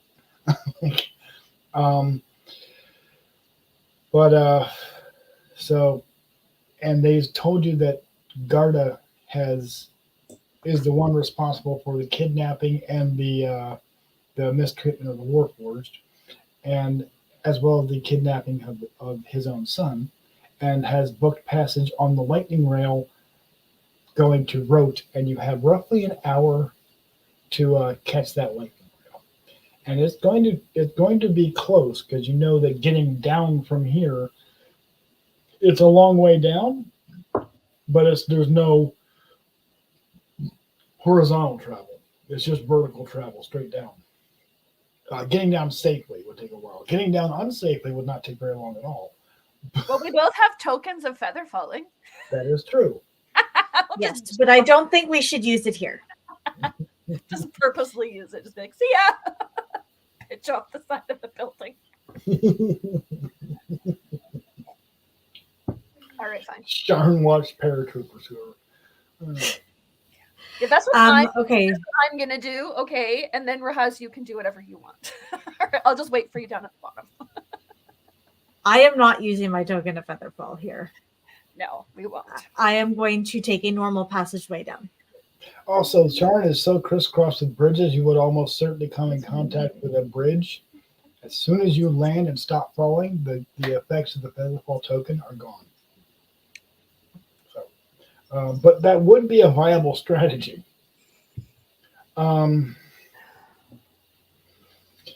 So I'm going to make my way to the lightning rail station. okay, so getting down from here, there is a lift. There is the lift that you use, but that one goes straight down. But it does have other stops. You bypass them when you hotwire it to the Dragon Shark crystal. You could use that lift to get down, and it would stop. You know that lift would stop probably about several floors down. You're roughly 1 kilometer above Terminus Station. So getting down, there are of course manual stairs that would take forever. There is also a utility lift, and there's a passenger lift a few blocks like to the west, which you're on a big massive tower. This tower, to give you perspective, this is one of the larger towers in Sharn, which means the footprint alone is roughly the size of a professional sports arena. Not the field, the arena. There are plenty of stairways, but you don't necessarily, that's not the fastest route. The most efficient route would be the lift, would be the passenger lift. But the passenger lift would stop on the opposite side of the correct floor, but the opposite side of it. And getting to the correct side through all the crowds of people, this takes you roughly 45 minutes to get to Terminus Station. From Terminus Station, you would enter, and you would need to get through the passenger area, the baggage claim area, and then get to the boarding area. Or you could attempt to do something else if there's anything else you'd like to try and do. But Garda has Does Aberdeen have some sort of carriage of fast travel to the lightning rail? He does not. He could hail a sky coach. Sky coaches are able to fly within the boundaries of Sharn. Once you leave the boundary of Sharn, the sky coach stops, because the magics and enchantments around Sharn are what allow those to actually fly, and they're very expensive. Can he hail us a sky coach and pay for it so that we can get to lightning rail? Yes, he can. And it takes a few minutes for the sky coach to arrive, but he does send word that he's in need of one, and he does pay for your travel. The sky coach does arrive in a few minutes. It takes about 10 to 15 minutes for them to navigate to there, and getting down to Terminus Station would take far less time. It'd take about 20 minutes to a half an hour to get to where the sky coaches are allowed to dock at Terminus Stations, basically the equivalent of a taxi terminal. And you would end up in the same area, right? You're going through customs and baggage claims and all that. Cool. Trying to bypass that is possible, but would take some finagling and classic. I think we can just rush our way through as best as possible. Right. Yeah. Okay. With her on that. Okay. The Terminus in Lower Tavok Landing is named for Terminus Station, a massive House Orion enclave that serves as the endpoint for the Orion Lightning Rail. Roan's Gate, most travelers' entry point into Sharn. It bustles with crowds, pickpockets, con artists, and other criminals looking to take advantage of the city's visitors. Gara has booked passage on a first class car, and is almost by this time she's almost certainly already boarded. Oh, definitely. Yeah, and you got a few minutes to before the lightning rail is due to depart. I say we just book whatever kind of ticket we can get and get on as fast as we can. Well, your writ of passage, you bypass the purchase process, but Perfect. getting you booked onto this one, they say, oh, well, we can't put you in we can get you on, but you would have to basically be riding steerage because this much notice, it's all booked up. They can get That's you on. fine. We'll take it. We Okay. can stealth our way up to first class or wherever she is. I could climb the outside of the train. Okay. So you go. We're Indiana going to James Jones! Bond our way through it. All right, 000. 000, thanks. Yeah, watch me roll like a 1 again. Valeria falls off the side of the train and she's out of the game. So Put us in steerage. So this is for understandable reasons, this is a very busy and very crowded area of the city. There are people booking passage into and out of Sharn all the time. And Tay or Valaria, you are being reminded of why you don't bother trying to leave Sharn, because getting back in and out is this. The same reason I don't like to fly. Airports. I don't mind flying. I hate airports. But you actually managed to get to the boarding zone, the boarding area where the train is pulled up, and you can see that there is a very large, I mean, it's a train. It's a locomotive with cars on it, but the locomotive is arcing with electricity because magic. The track is not a typical railway track. The track is made up of pyramid-shaped crystalline structures that are laid out in series that allow the magical lightning rail to hover over top of it. Bolts of electricity arc between the pyramids and the bottom of the rail of the whole train, because they had to do it different. They couldn't just make it on rails, I guess. I don't know. But anyway, it's still a tram. It's still a train. And you are right on time to board. So, so you can either get on. Do you want to board normally like a regular passenger, or did you want to do anything fancy? No, like a regular passenger. I'm not trying to attract attention to myself. Okay. Your tickets are for steerage, which are at the caboose all the way at the tail end of the train. Mm-hmm. So you gotta get you on board. There is like standing room only. And the conductor announces that the train is fixing to depart, and the boarding gates close shut. And there is a whir of magic and electricity as the lightning rail powers up, and the bolts of electricity you can see out the windows are beginning to arc even faster. And there is the sensation of movement as you slowly begin to pull ahead on the station. Cool. You do know from your knowledge of how these things work that the caboose, which is clearly at the tail end of what is, several hundred feet of train, the first class passenger cars would be all the way at the front. Question. Mm-hmm. Is our goal to capture Gerda or to take her out? What are we supposed to be doing? Well, if you're trying to do this by by the books of like a deputized member of Sharn Watch, ideally you would arrest them and bring them back in for questioning and do the whole good cop routine. That is entirely up to you how you handle her, and He also told us that we could use whatever techniques we wanted to bring her to justice. So I kind of take that as we have a license to kill. Aldine did, yeah, but that's the asshole that kidnapped his son, so he does not give a shit what happens to Gerda. But would he vouch for us if something happened and we got in trouble for killing people? He probably would. And you are technically working for the Sharn Watch.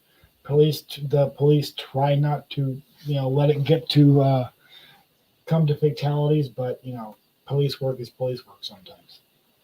You get the impression that you wouldn't probably wouldn't be you'd be in trouble, but not like that much trouble, because Dask is known to be an extremely violent gang in Sharn, and they're a newcomer, and they're not liked. The Boromir clan, yeah, they're basically like the mafia if the mafia was, had a sense of honor. Dask has no such sense of honor. So, but you have gotten onto the correct train. You're on the train. You're moving. They're not getting away, but you would need to come up with a game plan and do your thing. Can we sneak up between the cars? Do you know what I mean? On the how they have you know what I mean? The two cars and there's a little rail connector and you can kind of jump over and go into the next car, or are we locked inside? Yeah, you can traverse between the cars. It's that you are going outside and traversing, like what you're talking about. You would need to not fall. Yeah. But you're not barred from moving between cars. There is a meal car. So there's a cafe car. You're in steerage, so you don't have a private car to yourself or anything, but you do have you're allowed to go and buy a meal. But that's about the halfway point of the train. Well, we just are going to pretend that we're hungry and thirsty, and we're just going to go get ourselves a meal. Okay. Get up as far as we can in the train. Yeah. Okay. Yeah, you don't have an issue getting to the meal car. Now I'm assuming that to go towards any further, there's probably guards or things keeping us from going further up the train. You would need some kind of proof of clearance to continue on to the first class section of the train. Well, we have our writ of passage and we have our writ from the Sharn Watch. So could we not just say that hey, we're here on watch business? The writ from the Sharn Watch would do you more good than the writ of passage. The rite of passage just gets us on the train. It doesn't get us into the other cars. It gets you on the train whenever you want, but it doesn't get you into whatever car you want. Now, if there's room in coach or business class or first class, then they probably accommodate you. But you booked at literally the last minute. But could we not just say we're here on watch business and we're not trying to take a seat on the train? Yeah. We need to move up so that we can apprehend somebody. Yeah, the employees of the rail are law-abiding Sharn citizens, or at least law-abiding citizens of the continent. They would not have an issue with that. If you're on police business, then you're on police business. I'm thinking if you were on an airplane, right? And the FBI agent is sitting back in coach, but he needs to apprehend somebody in first class. And the stewardess gets up and says, "I'm sorry, you don't have a ticket to be up here." And he goes, "FBI, I'm on FBI business." Yes. She'd be like, oh, okay. What? Go ahead. Yep. Yeah. Oh, you showed me your badge. I shall move aside. Yeah. That's exactly what would happen. That is the most likely. Okay. So then we can do that and just move up that way. Yep, they do stop you. They do when as soon as you show them the writ the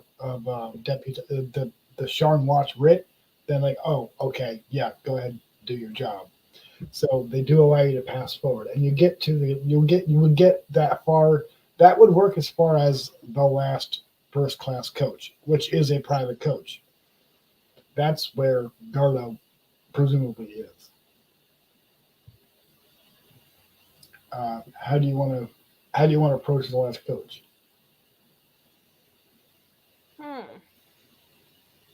I mean, you could just kick in the door and start shooting. No. I'm assuming there's like Could. in there too. But could we not like again, short thing and say like we're not here to take a seat, we're here to like apprehend somebody, let us through, and then we could quietly make our way into the car. And yeah, you've already you have successfully explained that to the personnel. Now we just have to figure out how to actually get right. You've gotten as far as the car that contains your suspect. Okay. So I'm stealthy, so maybe I can sneak up behind her and like apprehend her in her seat, so to speak, right? Like, I don't know. She has a whole car, which means think luxury jet. Yes. Like there's going to be like couches, sofas. There's probably a few other people traveling with her. You're probably not going to be able to sneak up. The whole area is probably open. Looks like a luxury living room. Yes, set in a train. Or like speedball facing forward. Yeah, this car is like it's about the interior space is about what you would expect in what would be an equivalent? Like it's the living room area of a really nice camper trailer. Right? Like it's meant for 1 or 2 or 3 people, and it's like very well upholstered, very well furnished, but there's not much hiding area. Right. She doesn't know who we are. So we could just sort of saunter in like we belong there. No, we don't, though. Nobody but the people who work there belong there.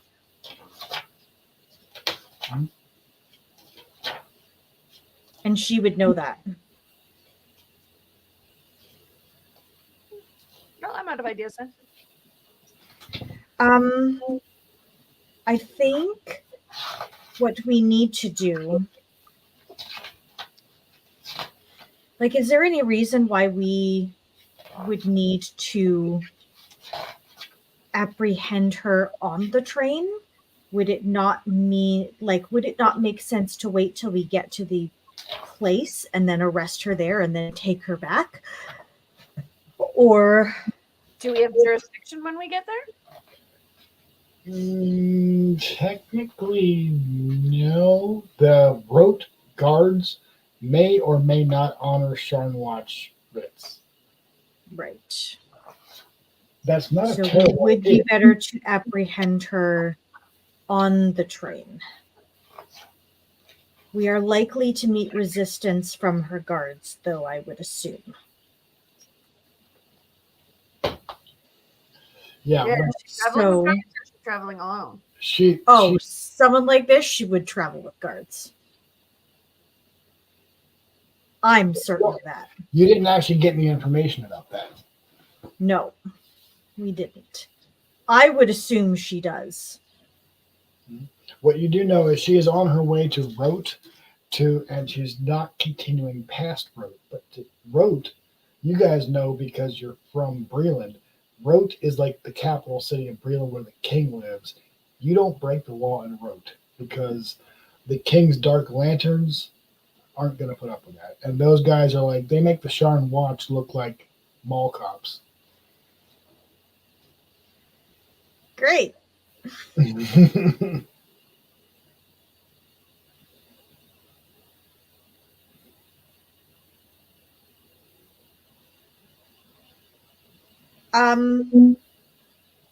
I think we should go in and apprehend her. That way, when we get to Route, we can basically say, like, we're getting back on we already apprehended her. We're getting back on the next train and heading back for home.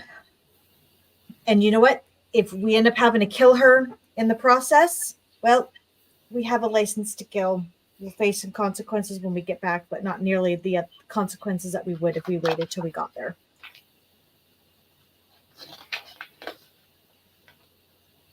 What do you think, Taya? Yep. All right. I would say draw a weapon and burst in. Okay. Are you going to try and like literally kick down the door or pick the lock? I think pick the lock. Okay. Leave one element of surprise. Yeah. Also, our rite of passage did not give us the rite of destruction. Also true. You could also like flag down an employee and see if they have the key. Yeah, that actually Throw that authority around, throw that That- temporary authority around and do it that way. I think that's a good plan. Okay. Yeah, let's They do would that. they would unlock it for you. They would not give you the key. Yeah, that's fair. Unlock it and then back onto your job, please. You don't want to be hanging around here. Okay. So you are able to enter the car at any point you want. Are you ready? Let's do it. All right.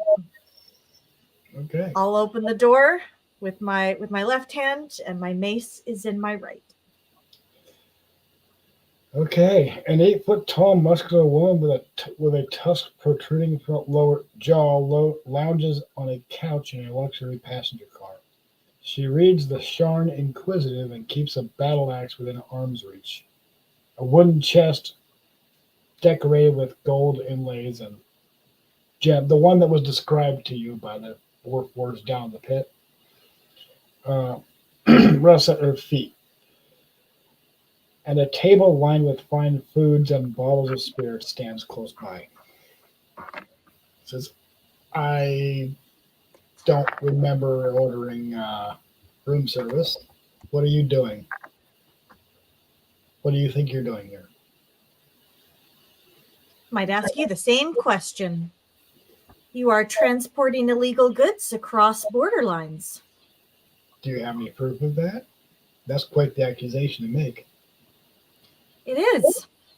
But it is not my duty here to provide the burden of proof. It's my duty here to bring you back to Sharn to await justice for the things that you have done. Oof.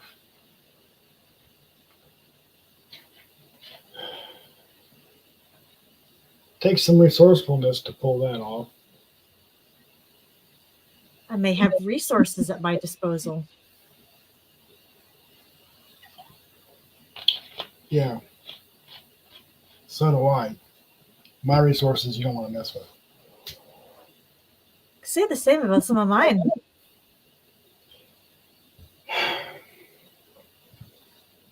She pulls out a coin purse and says, how much is it going to cost to get you to forget about this?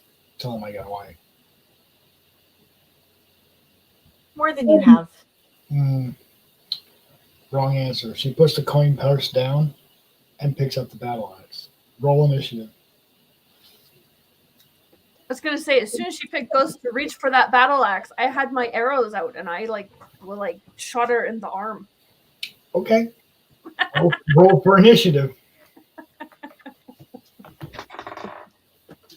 15. If I could. Well, I rolled a nat 20 for initiative. Oof. Nice. Do you have an initiative bonus or improved initiative or anything like that? No, I don't have an initiative bonus, unfortunately. Of That's all based my on your dexterity, right? It Well, is. I have a +4 on my initiative. Damn. What'd you roll for initiative? I rolled a 15, so I'm at 19. Okay, well, you both go first because she rolled a 5.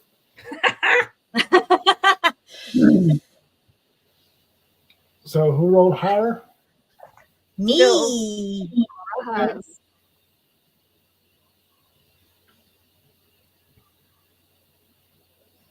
One moment.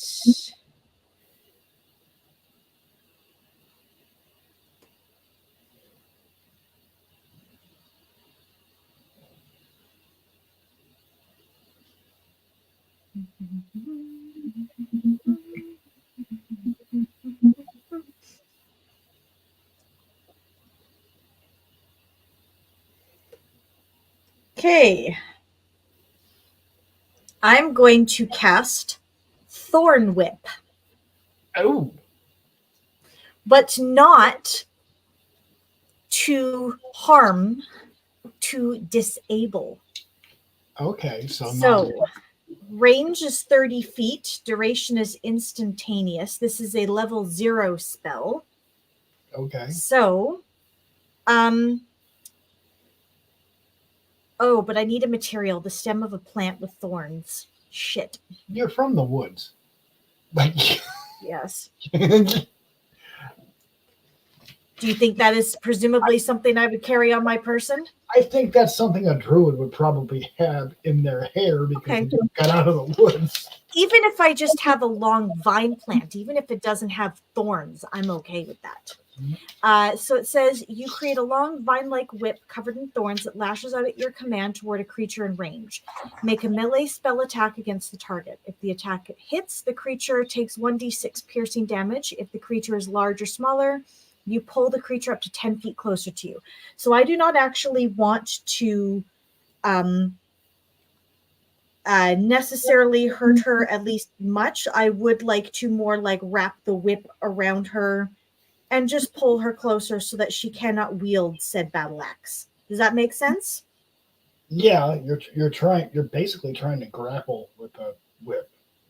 Yes. Okay. Well, you did hit, so I'm gonna say you can. Mm-hmm. How much damage did you do? Because you're not trying to kill them; you're just trying to subdue them. Just subdue long enough that I can get out like regular rope and tie her up. Okay, she's not gonna let you do that, but you could subdue her. What was the damage done? It's a 1d6 piercing damage. Okay, have you rolled the damage yet? No. No. 2.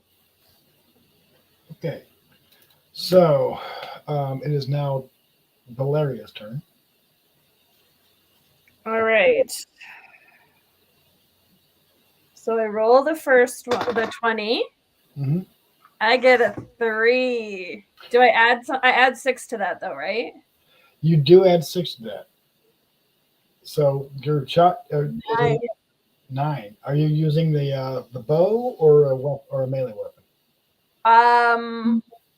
I'm still at the entrance, so I would assume I have my bow out. Yeah, sure. So the arrow buries itself in the wall, just wide of the target, Awesome. and it is now Gara's turn. And we're going to make a strength check to try and pull Iska's Outmuscle character, her? to try and pull Iska's character closer to her so that she can take a swing at her with an unarmed strike. Am I rolling my strength? Is that what we're doing? We are rolling strength, contestant strength rolls. Okay, so I roll a d20 and add my strength bonus. Yep. Shit. So did you beat? That is a 7. No, you did not beat a 16. You are pulled in, and I need you to, and you are hit. Or, hang on, here, come here. D. 4. 6 points of damage as you take a half ogre's fist to the face.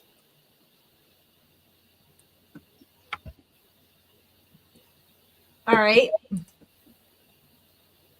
And the round starts all over again. So it is now your turn, Iska. So wait, did you go first, Taya? Or did Yep. you did get to go? Though, No, right? I did. Took a shot. I did. Right. Iska went first. Yeah. Yeah. Raz, then Valeria, then Garda. Right. So that was Garda's turn. That gave Iska the damage. But Yes. now it's Iska's turn. And now it's my turn again. Yes. Yeah.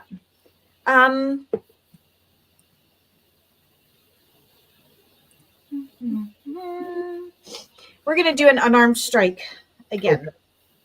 Okay. Or not again, but on Garda. Okay. 20. That does hit. That's actually a crit. No, that's 20 modified, Oh, not a dirty. nat 20. I rolled 15 and then I add my unarmed bonus to it. So Okay, that's 20. It's a dirty 20. Okay. Roll down. I will tell you if it's a nat 20. I'll be like, crit. Yeah, we've only had one critical hit so far. Yep. And it has not been for me. So that is damage just says 4 on it. It doesn't even say 1d4, it just says 4. They probably it's bludgeoning. They probably mean a D. If it's an unarmed attack, it probably means D4. But you're in range. You could use your mace. You could use whatever you wanted. I could, but I've chosen to do an unarmed because I'm trying not to kill her yet. I'm trying to subdue her. Okay. But I did roll 4, so 4 points of damage. Okay. Do you have a strength bonus to add to that? Like, do you have a plus anything to strength? +3. +3 to strength. That's 7. Yeah. She's bloodied. So, it is now Valeria's turn to go. Okay. Am I like close enough to do like this, like something up close, or am I still at the back of the car with my? Yeah. So the way it works is you do have a movement speed, and your movement speed is because of your mark is 35 as opposed to the usual 30. This car is only 20 feet long. They cannot be further away from you than 20 feet, which means you could move and then attack. You can close that distance in your attack in the same move very easily. Okay. So what's better then? Because we're trying not to kill her, so I probably don't want to like pull out my like sword. Maybe do I just do an unarmed attack then? Like, what are we aiming for? Is like to do damage, but not so much to kill her? I believe that was That's what I'm attempting to do, but you... Yeah. I like that idea. Okay. That's why I've chosen unarmed attack. Mm-hmm. Because like anything else I use is going to potentially do enough damage to kill her. Mm-hmm. Do you have any weapons that do blunt damage? Bludgeoning? No. No. I have 2 daggers, a short bow, a short sword, and then unarmed strike. Okay, yeah. You could do an unarmed strike if you wanted to. You could also use any of your other weapons, and you could make a pommel strike with the sword if you wanted to. Yeah, you can pummel beat her. Okay, let's take do that. the pommel end of the sword and like try to conk it on her head, knock her It's a sword unconscious. version of pistol whipping. Yeah. Okay, let's do that. That's just a regular attack roll. So then, yeah, I have to move because I have to be within 5 feet on my short sword. And then I roll a 5 plus what? Oh, right, plus 6 is 11. And then I roll my 4 dice. Yes. Yeah, that is a hit. So you do roll your. It's a 1. It's a 1. That's 1 point of damage. So it is now Gara's turn, and she's pretty unhappy about that. So she's going to take another swing at a random player. Call odds or evens, Iska. Even. Okay, so Valeria, she's going to take a swing at you. She does a 4 hit. I hope no, it doesn't. It has to hit your armor class. I don't think a natural 4 is going to hit your armor class. No, I'm a 14. Yeah, a rogue is not going to know. So it's a swing and a miss from her. You're not sure if she was trying to hit you or if she was swatting at a fly that was bugging her. She just swings very wide. There is, of course, cursing and swearing and all sorts of carrying on. And if people didn't know there was a fight before, they do now. Raz, it is now your turn. All right, same thing. Unarmed strike. Okay. Rolled a 19 plus 5. I'll roll a d4. That is definitely a hit. And another 4 plus 3, so that's another 7 points of damage. So she's looking very not happy right now. I imagine so. How much damage total? 7. 7. Okay. Yeah, she is not happy at all. It is now Valeria's turn. You're basically going to pummel this person unconscious, probably. Yep. Okay. At this point, she kind of can't win, and you do eventually subdue your suspect, and manage to render them unconscious. You manage to not kill them. Did anybody bring any rope? Yep. Okay. I have rope. I have 50 feet of 10 pounds of rope. 50 feet. Okay, yeah, that's plenty of rope. Jeez, that's enough for. Oh yeah. That's enough to cocoon even a I half. also have 10 strings. Not really sure what those are for. All right, so we are going to tie her up. Okay. And I'll lay her out on one of the couches so that she can gradually wake up. I am a druid of my honor, so I do have the heal ability, so I will just stabilize her wounds, Okay. Just to make sure that she doesn't bleed out on us. Okay. Well, she hasn't been lacerated too terribly bad. It is roughly about the end of the fight when you guys are pretty much gotten her tied up and gift wrapped for the authorities. So one of the conductors of the lightning rail comes to investigate the racket and tries to really wants to know what's going on and why there's broken furniture and blood on the floor. What did you guys do? What is going on? Why are you attacking a first class passenger? Because she's got a warrant for her arrest. And I'll show him our writ of working for the Shrine thing, the guard. Yeah, Sharn thing, and be like, okay. We're just So she didn't want to come quietly. Shall we say that? Yeah, I wouldn't imagine a half ogre would. Okay, so you're deputized. All right. Well, we do need to stop the lightning rail and contact someone who can confirm this. Fortunately, we do have a house civis scribe. House civis is basically the house of telecommunications. They run what is effectively the telegraph industry. It's not exactly a telephone service. It's more like the old school, ye olden days telegram, but magic. So it works on a lightning rail. They are able to confirm. Basically, the story concludes with you guys successfully subduing your suspect, and basically you're not in any trouble. You have managed to successfully do the job. You didn't even have to kill the suspect. They are gift wrapped. You get word back that Sharn Watch is sending backup to help, and a paddy wagon, which at this distance away from Sharn would need to be a wheeled coach because sky coaches do not work this far away from Sharn.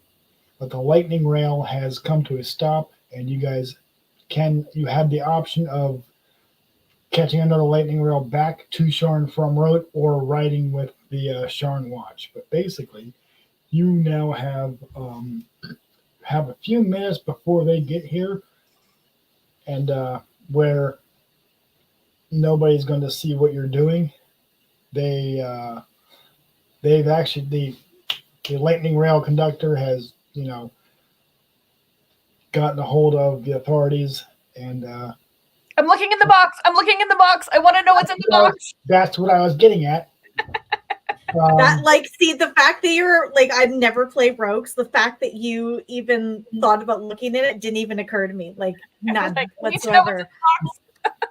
That's what I was getting at. You have several minutes where you're unattended with a treasure chest. So What's inside it? Don't know yet. The rogue hasn't opened it.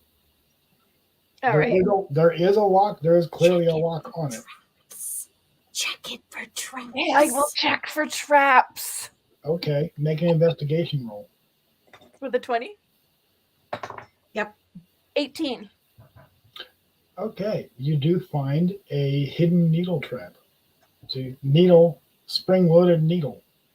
So don't That would suck. Yeah, you do need to. You do know that these are often poisoned, so you would need to disable that trap in order to pick the lock without risk of getting jabbed with what is probably a poison needle. Okay, so you get to add your proficiency bonus and any bonus that your thieves' tools give you to a d20 roll. Your proficiency bonus at level 1 is +2, I think. 2. Mm-hmm. I rolled a 15. Oh yeah, yes. my proficiency bonus is 2, so that's 17. Dirty 17, yes. And so your thieves' tools are good, but they're not masterwork, so they don't give you a +1 of anything.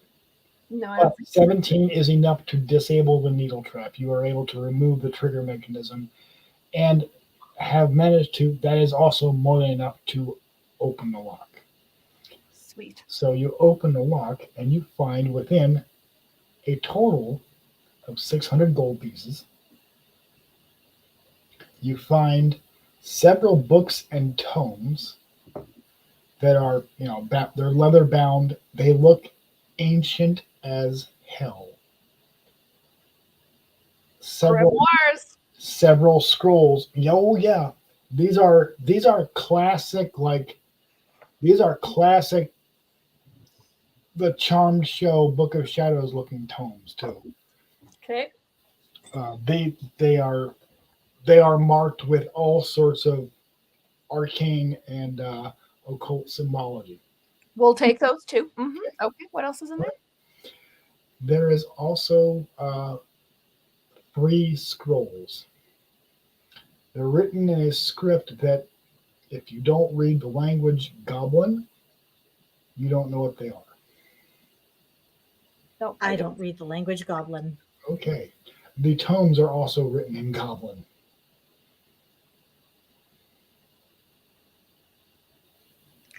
Well, I feel like they were important enough for this person to steal. They're important enough for us to steal. Some of them were written in Giant, others written in Draconic. Dragon language. So you're stealing them, are you? Why not? Can we take the stuff out of the chest and then relock the chest so it's just empty but nobody knows? I mean, they would notice when they eventually open it. Well, yeah, but they're not going to know it now, and they won't know that. But they know who was alone with the chest. Yeah, but Gerda could have taken them and passed them on to somebody else. I hope your plausible deniability skills are really good. The rogue wants all of it. That's just what's going on. That's what rogues do. Lots of things. And how do the little fluffy balls fit into this? You don't know. That was just random treasure that you had found. You're not sure. Let's put the little fluffy balls in the chest and take the gold and the books and the scrolls. Sure. The druid is just going along with it at this point. The druid does not know what to do. That's like 300 gold for you. I don't know. I think that's a pretty good switch. I'm a druid. 300 gold is 300 gold, but it ain't a house in the woods. You've also reached level 2. Woohoo! What does that mean? It means Now you're talking. it means you've leveled up. It means that you are. We will level up at the beginning of our next game because people are tired and we're getting fatigued now. We've been playing for about 5 hours now, so I don't expect you to be. I don't expect us to level up now. There's only a few adjustments to your character sheet, and you're getting another hit die, which means you roll a d8 again. Although until level 3 it's max. Level 3 is when you have to roll it. Until then, I assume you get maximum hit points. But your hit points go up by a number equal to your hit die. So for rogue, it would be, I think it's a d8 plus your con bonus. So if you, whatever the small number is in your con stat, but we can worry about that next time around. Okay. Yeah. Just remind me also, it's now on video, so when I watch this back to see what we did, I'll be reminding myself that you all leveled up, but we're not going to do it now. We're going to do it at the beginning of our next game, which is next Saturday. Do we get our 50 gold now from? You do, yes. The conclusion is basically Vilroy does pay you your 50 gold. He picks up a chest and just kind of really, and because he's dirty, he uses thieves' cant and goes like, "Look, you got to pay me a little bit. You got to cut a guy in." So how much are you going to cut him in for? From all the stuff that we stole? Mm-hmm. From the chest? Mm-hmm. What does he want? He wants a part of the. He wants like gold, or he wants like books? He wants a payout. He wants the gold. Yeah. Okay. She's not really a bookworm. She doesn't care about the books.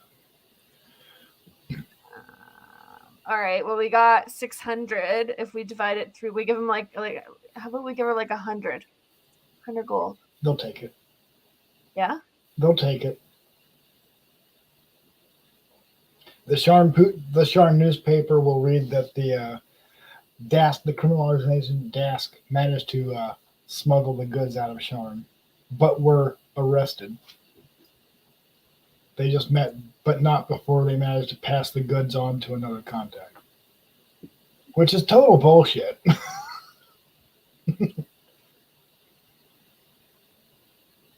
So that's pretty good. We each got 250 gold out of the chest. Mm-hmm. Do you want any scrolls or books? I'm not mad. You have no idea what these books are. They are written in a combination of Goblin, Giant, and Draconic. So if you don't read any of those languages, you don't know what they say. You could make an Arcana check to see if you can identify any of them as to what they are. Okay, how do I do that? You would need the Arcana skill. I don't know that. The Knowledge Arcana skill. You can still attempt to make the roll even if you don't have the skill, but you wouldn't get any. You wouldn't get. It's just a straight D20 roll. We can do a long rest now, right? Yes, you can. Okay. I always assume a long rest is taken between game sessions too. Yes. Yeah. Unless we stop in the middle of like a fight, yeah. Combat or something, or just after combat and don't have any time to do anything. Okay, so we can level up though. You can. You can level up now. If you don't, if you're dealing with fatigue, you don't have to. If you would rather do that, I feel like I can kind of possibly figure it out, but we'll see. That way, that would save some time for next round. It would. Okay. So I'll try. Okay, if you're a little fried from the night, we can get on later if you'd like. I also have to look up how to do that. Yeah, I don't know how to do. I don't know what any of that means. So. I think that might be a good idea for us to maybe I can probably do mine now, and then like maybe we can do that with Taya at the beginning of next round, so that way she's not overburdened today. Yeah. Like, do you just go on? Can I just go in the sheet and change it to level 2, or do you actually have to like roll You stuff? can. I'm not familiar enough with D&D Beyond to know if you click level 2, it just does it automatically, which would be nice. It might. I don't know. Mm-hmm. But rogues, they get to choose. A rogue has to choose a subclass at level 3, so you don't have to worry about that yet. Next time you level up, you'll be making some decisions as to like what direction you want your rogue to go. And at level 3, one of the subclasses is called Arcane Trickster. They get spells. If you don't want to mess with that, you could go Assassin or Thief. You have options. Mm-hmm. The big thing about Assassin is if they have surprise on a target, or anytime they get to, anytime they have surprise and are able to use their sneak attack ability, they also get to use Assassinate, which is just a beefed up sneak attack. Their first hit in combat is ridiculous when they're able to do it. Rogues don't, like, mages have consumable resources, i.e. magic. Rogues, there's no limit on how many times you can do your thing. It's situational based for a rogue, not resource based. Right. So that kind of simulates, well, you're not using magic, you're just using your skill. So like the goblins, like I saw them first, so I had an extra. Yes. Roll. Yeah, the goblins in the pit, you snuck up on them, you had advantage, or you had. Yeah, anytime. Whereas if Rahas snuck up on them, there's not an extra. Yeah, they don't get to do that because they're not a rogue. Right. But they could use like a spell like Entangle to really complicate things for the goblins. Yeah. Yes, I can. But I can and I will. Cool, but I don't have to worry about that till. We'll worry about that next time around because I know it's been we've had a long game session. This is the longest I've ever recorded anything. Yeah. So, and I don't expect people to watch it all in one shot either. I expect them to break it up into bite-sized chunks. This is like riveting content, man. I mean, especially the some. And there's just some. If you're the DM or the player, yeah, but I know it was kind of grindy towards the end there. So no, it's fun though. It was fun though. I had a lot of fun. Way faster than I thought it would. Yeah, the time? Yeah, it does. Yeah. The time did go faster. Like physically, I'm tired from sitting in front of the computer, but like I don't feel like. Yeah, I don't know how to explain it, but I don't have like the brain buzz I usually would, so that's good. Yeah, the mental fatigue after a while, it does kick in. Yeah, it does because once you get used to it, like a few more combat rounds, you'll get used to how the combat round goes, and you'll just kind of understand, oh, we're rolling initiative. That means we're about to get into a fight. Yeah. And whoever scores the highest is the first person to go in that initiative order. Like, and you'll get used to it. You'll understand it, and you'll understand what a stealth roll is. You'll understand what a perception roll is, or a search roll, or whatever. I'll get there. Yes. I feel like I understand way more now than I did at the beginning. Well, yeah, because you never rolled a damn dice before. Now your first freaking attack roll was a crit. This game is really confusing. Yeah, Angel, it is. If you've never played D&D before, your first game, you're gonna be lost. That's kind of how it is. Yeah. But I'm glad I stuck with it because, I was super confused at the beginning, and now I'm like, okay, I'm kind of getting it. I'm kind of getting the. Mm-hmm. Yeah, attack rolls and down. It's basically initiative roll. Then on your turn, you can move, you can relocate yourself. My friend, people who play D&D never shut up about it.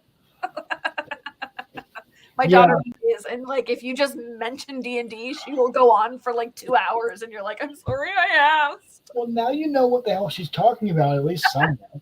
A little bit. Your very first attack roll ever, and you crit. Like, fuck yeah, that's how you start out. Yeah. And now you know what a crit is. Yeah. No, that was fun. I'm glad we did that. And we're gonna do it again next weekend, right? Oh, there we go. I finally found where I could check my dragon mark.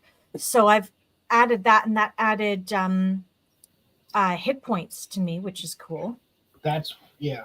So I don't know. Oh, that's because it boosts for yours. It boosts up your constitution by 1. Where did you add it? If you go into on your character sheet, it is it's under features and traits. Yeah, and then it's under feats. So I had not figured out where to add the dragon mark last time, so I figured it out from here. I've never used D&D Beyond before, so some of this stuff is a little new for me. Yeah. Gives me aberrant dragon mark. Mm-hmm. Yeah, that's not the one that you have. Oh, that's not the one I want? The aberrant dragon mark? No, you don't want that. You want House Oh. Red. Well. Oh, okay. I only have aberrant dragon mark. I don't know how else to change it. Where's the regular dragon mark? Yeah. Which would be a whole new sub-race. They work different. Okay, never mind then. I'm at 19 hit points now. But I'm level 2 druid now, so that's awesome. Yeah. So yeah, got some things figured out. Now I can do wild shape. Yes, you can. That's where things get interesting. You have to choose a group. Oh, and I get extra skill points, don't I? You might. When you level up, don't you get skill points? Not every level, but I think every so often you do. It might be level 2. I'm not entirely sure. Every level is not the same. They're not all created equal for some silly reason. But you do get wild shape. You also have to choose which druid circle you're going to belong to. Which I think I have already chosen that. That is Circle of the Land Forest. Circle of the Land? Yeah. Okay. I thought for sure you'd go with the Circle of the Moon, but Circle of the Land. Circle of the Land Forest. Okay. And then it doesn't tell me if you get skill points at level 2.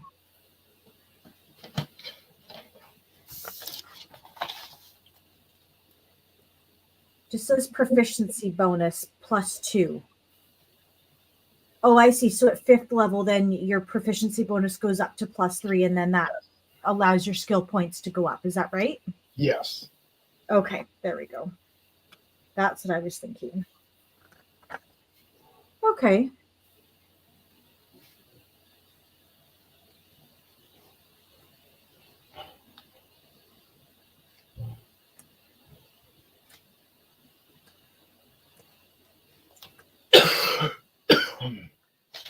And cool. Hopefully, by the time you get there, Taya will have kind of gotten used to this enough that she'll be able to pick which rogue subclass she wants. Because picking a druid subclass or picking a druid circle is your subclass. Rogues, they just kind of choose a path. There's 3 basic. So Angel, it can be confusing at first, yes, but once you kind of get the basics down, if you have a good DM who's willing to kind of guide you through things, which thankfully we have, then it is rather easy to play as the character. Mostly it's just a lot of rolling and adding. it's been a while since I've done a D&D game either as a DM or a player, so I am by no means an expert either. So I will be stopping and looking things up and trying to figure things out as we go along. So I'm by no means, I am not infallible. In fact, I frequently make mistakes. But as long as I can roll with it and it doesn't hamper the game too badly, we're good. So the next game is the what? What is this next Saturday? Yep, in a week. I don't believe Chris Ashburn will be able to join us yet, unless she tells me otherwise.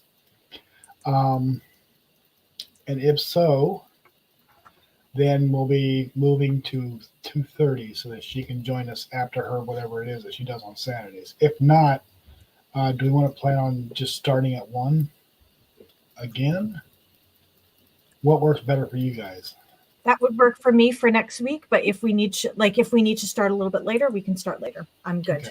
I have Saturdays off, so. Okay, well, I'll let you guys know if Chris Ashburn is available next weekend, but if not, we'll plan on starting at 1 unless stated otherwise. Sounds good.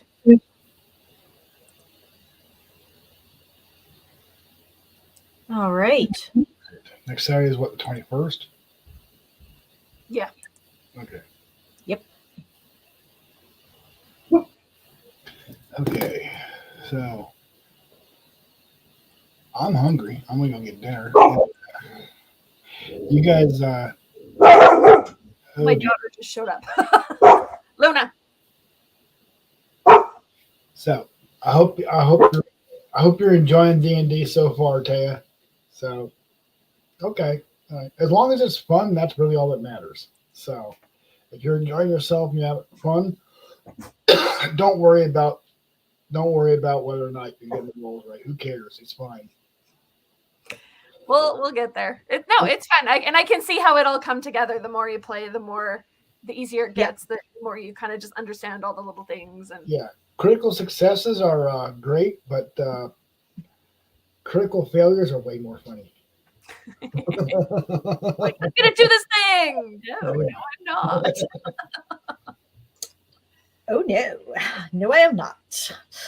All right, well, you guys, I'm gonna let you go.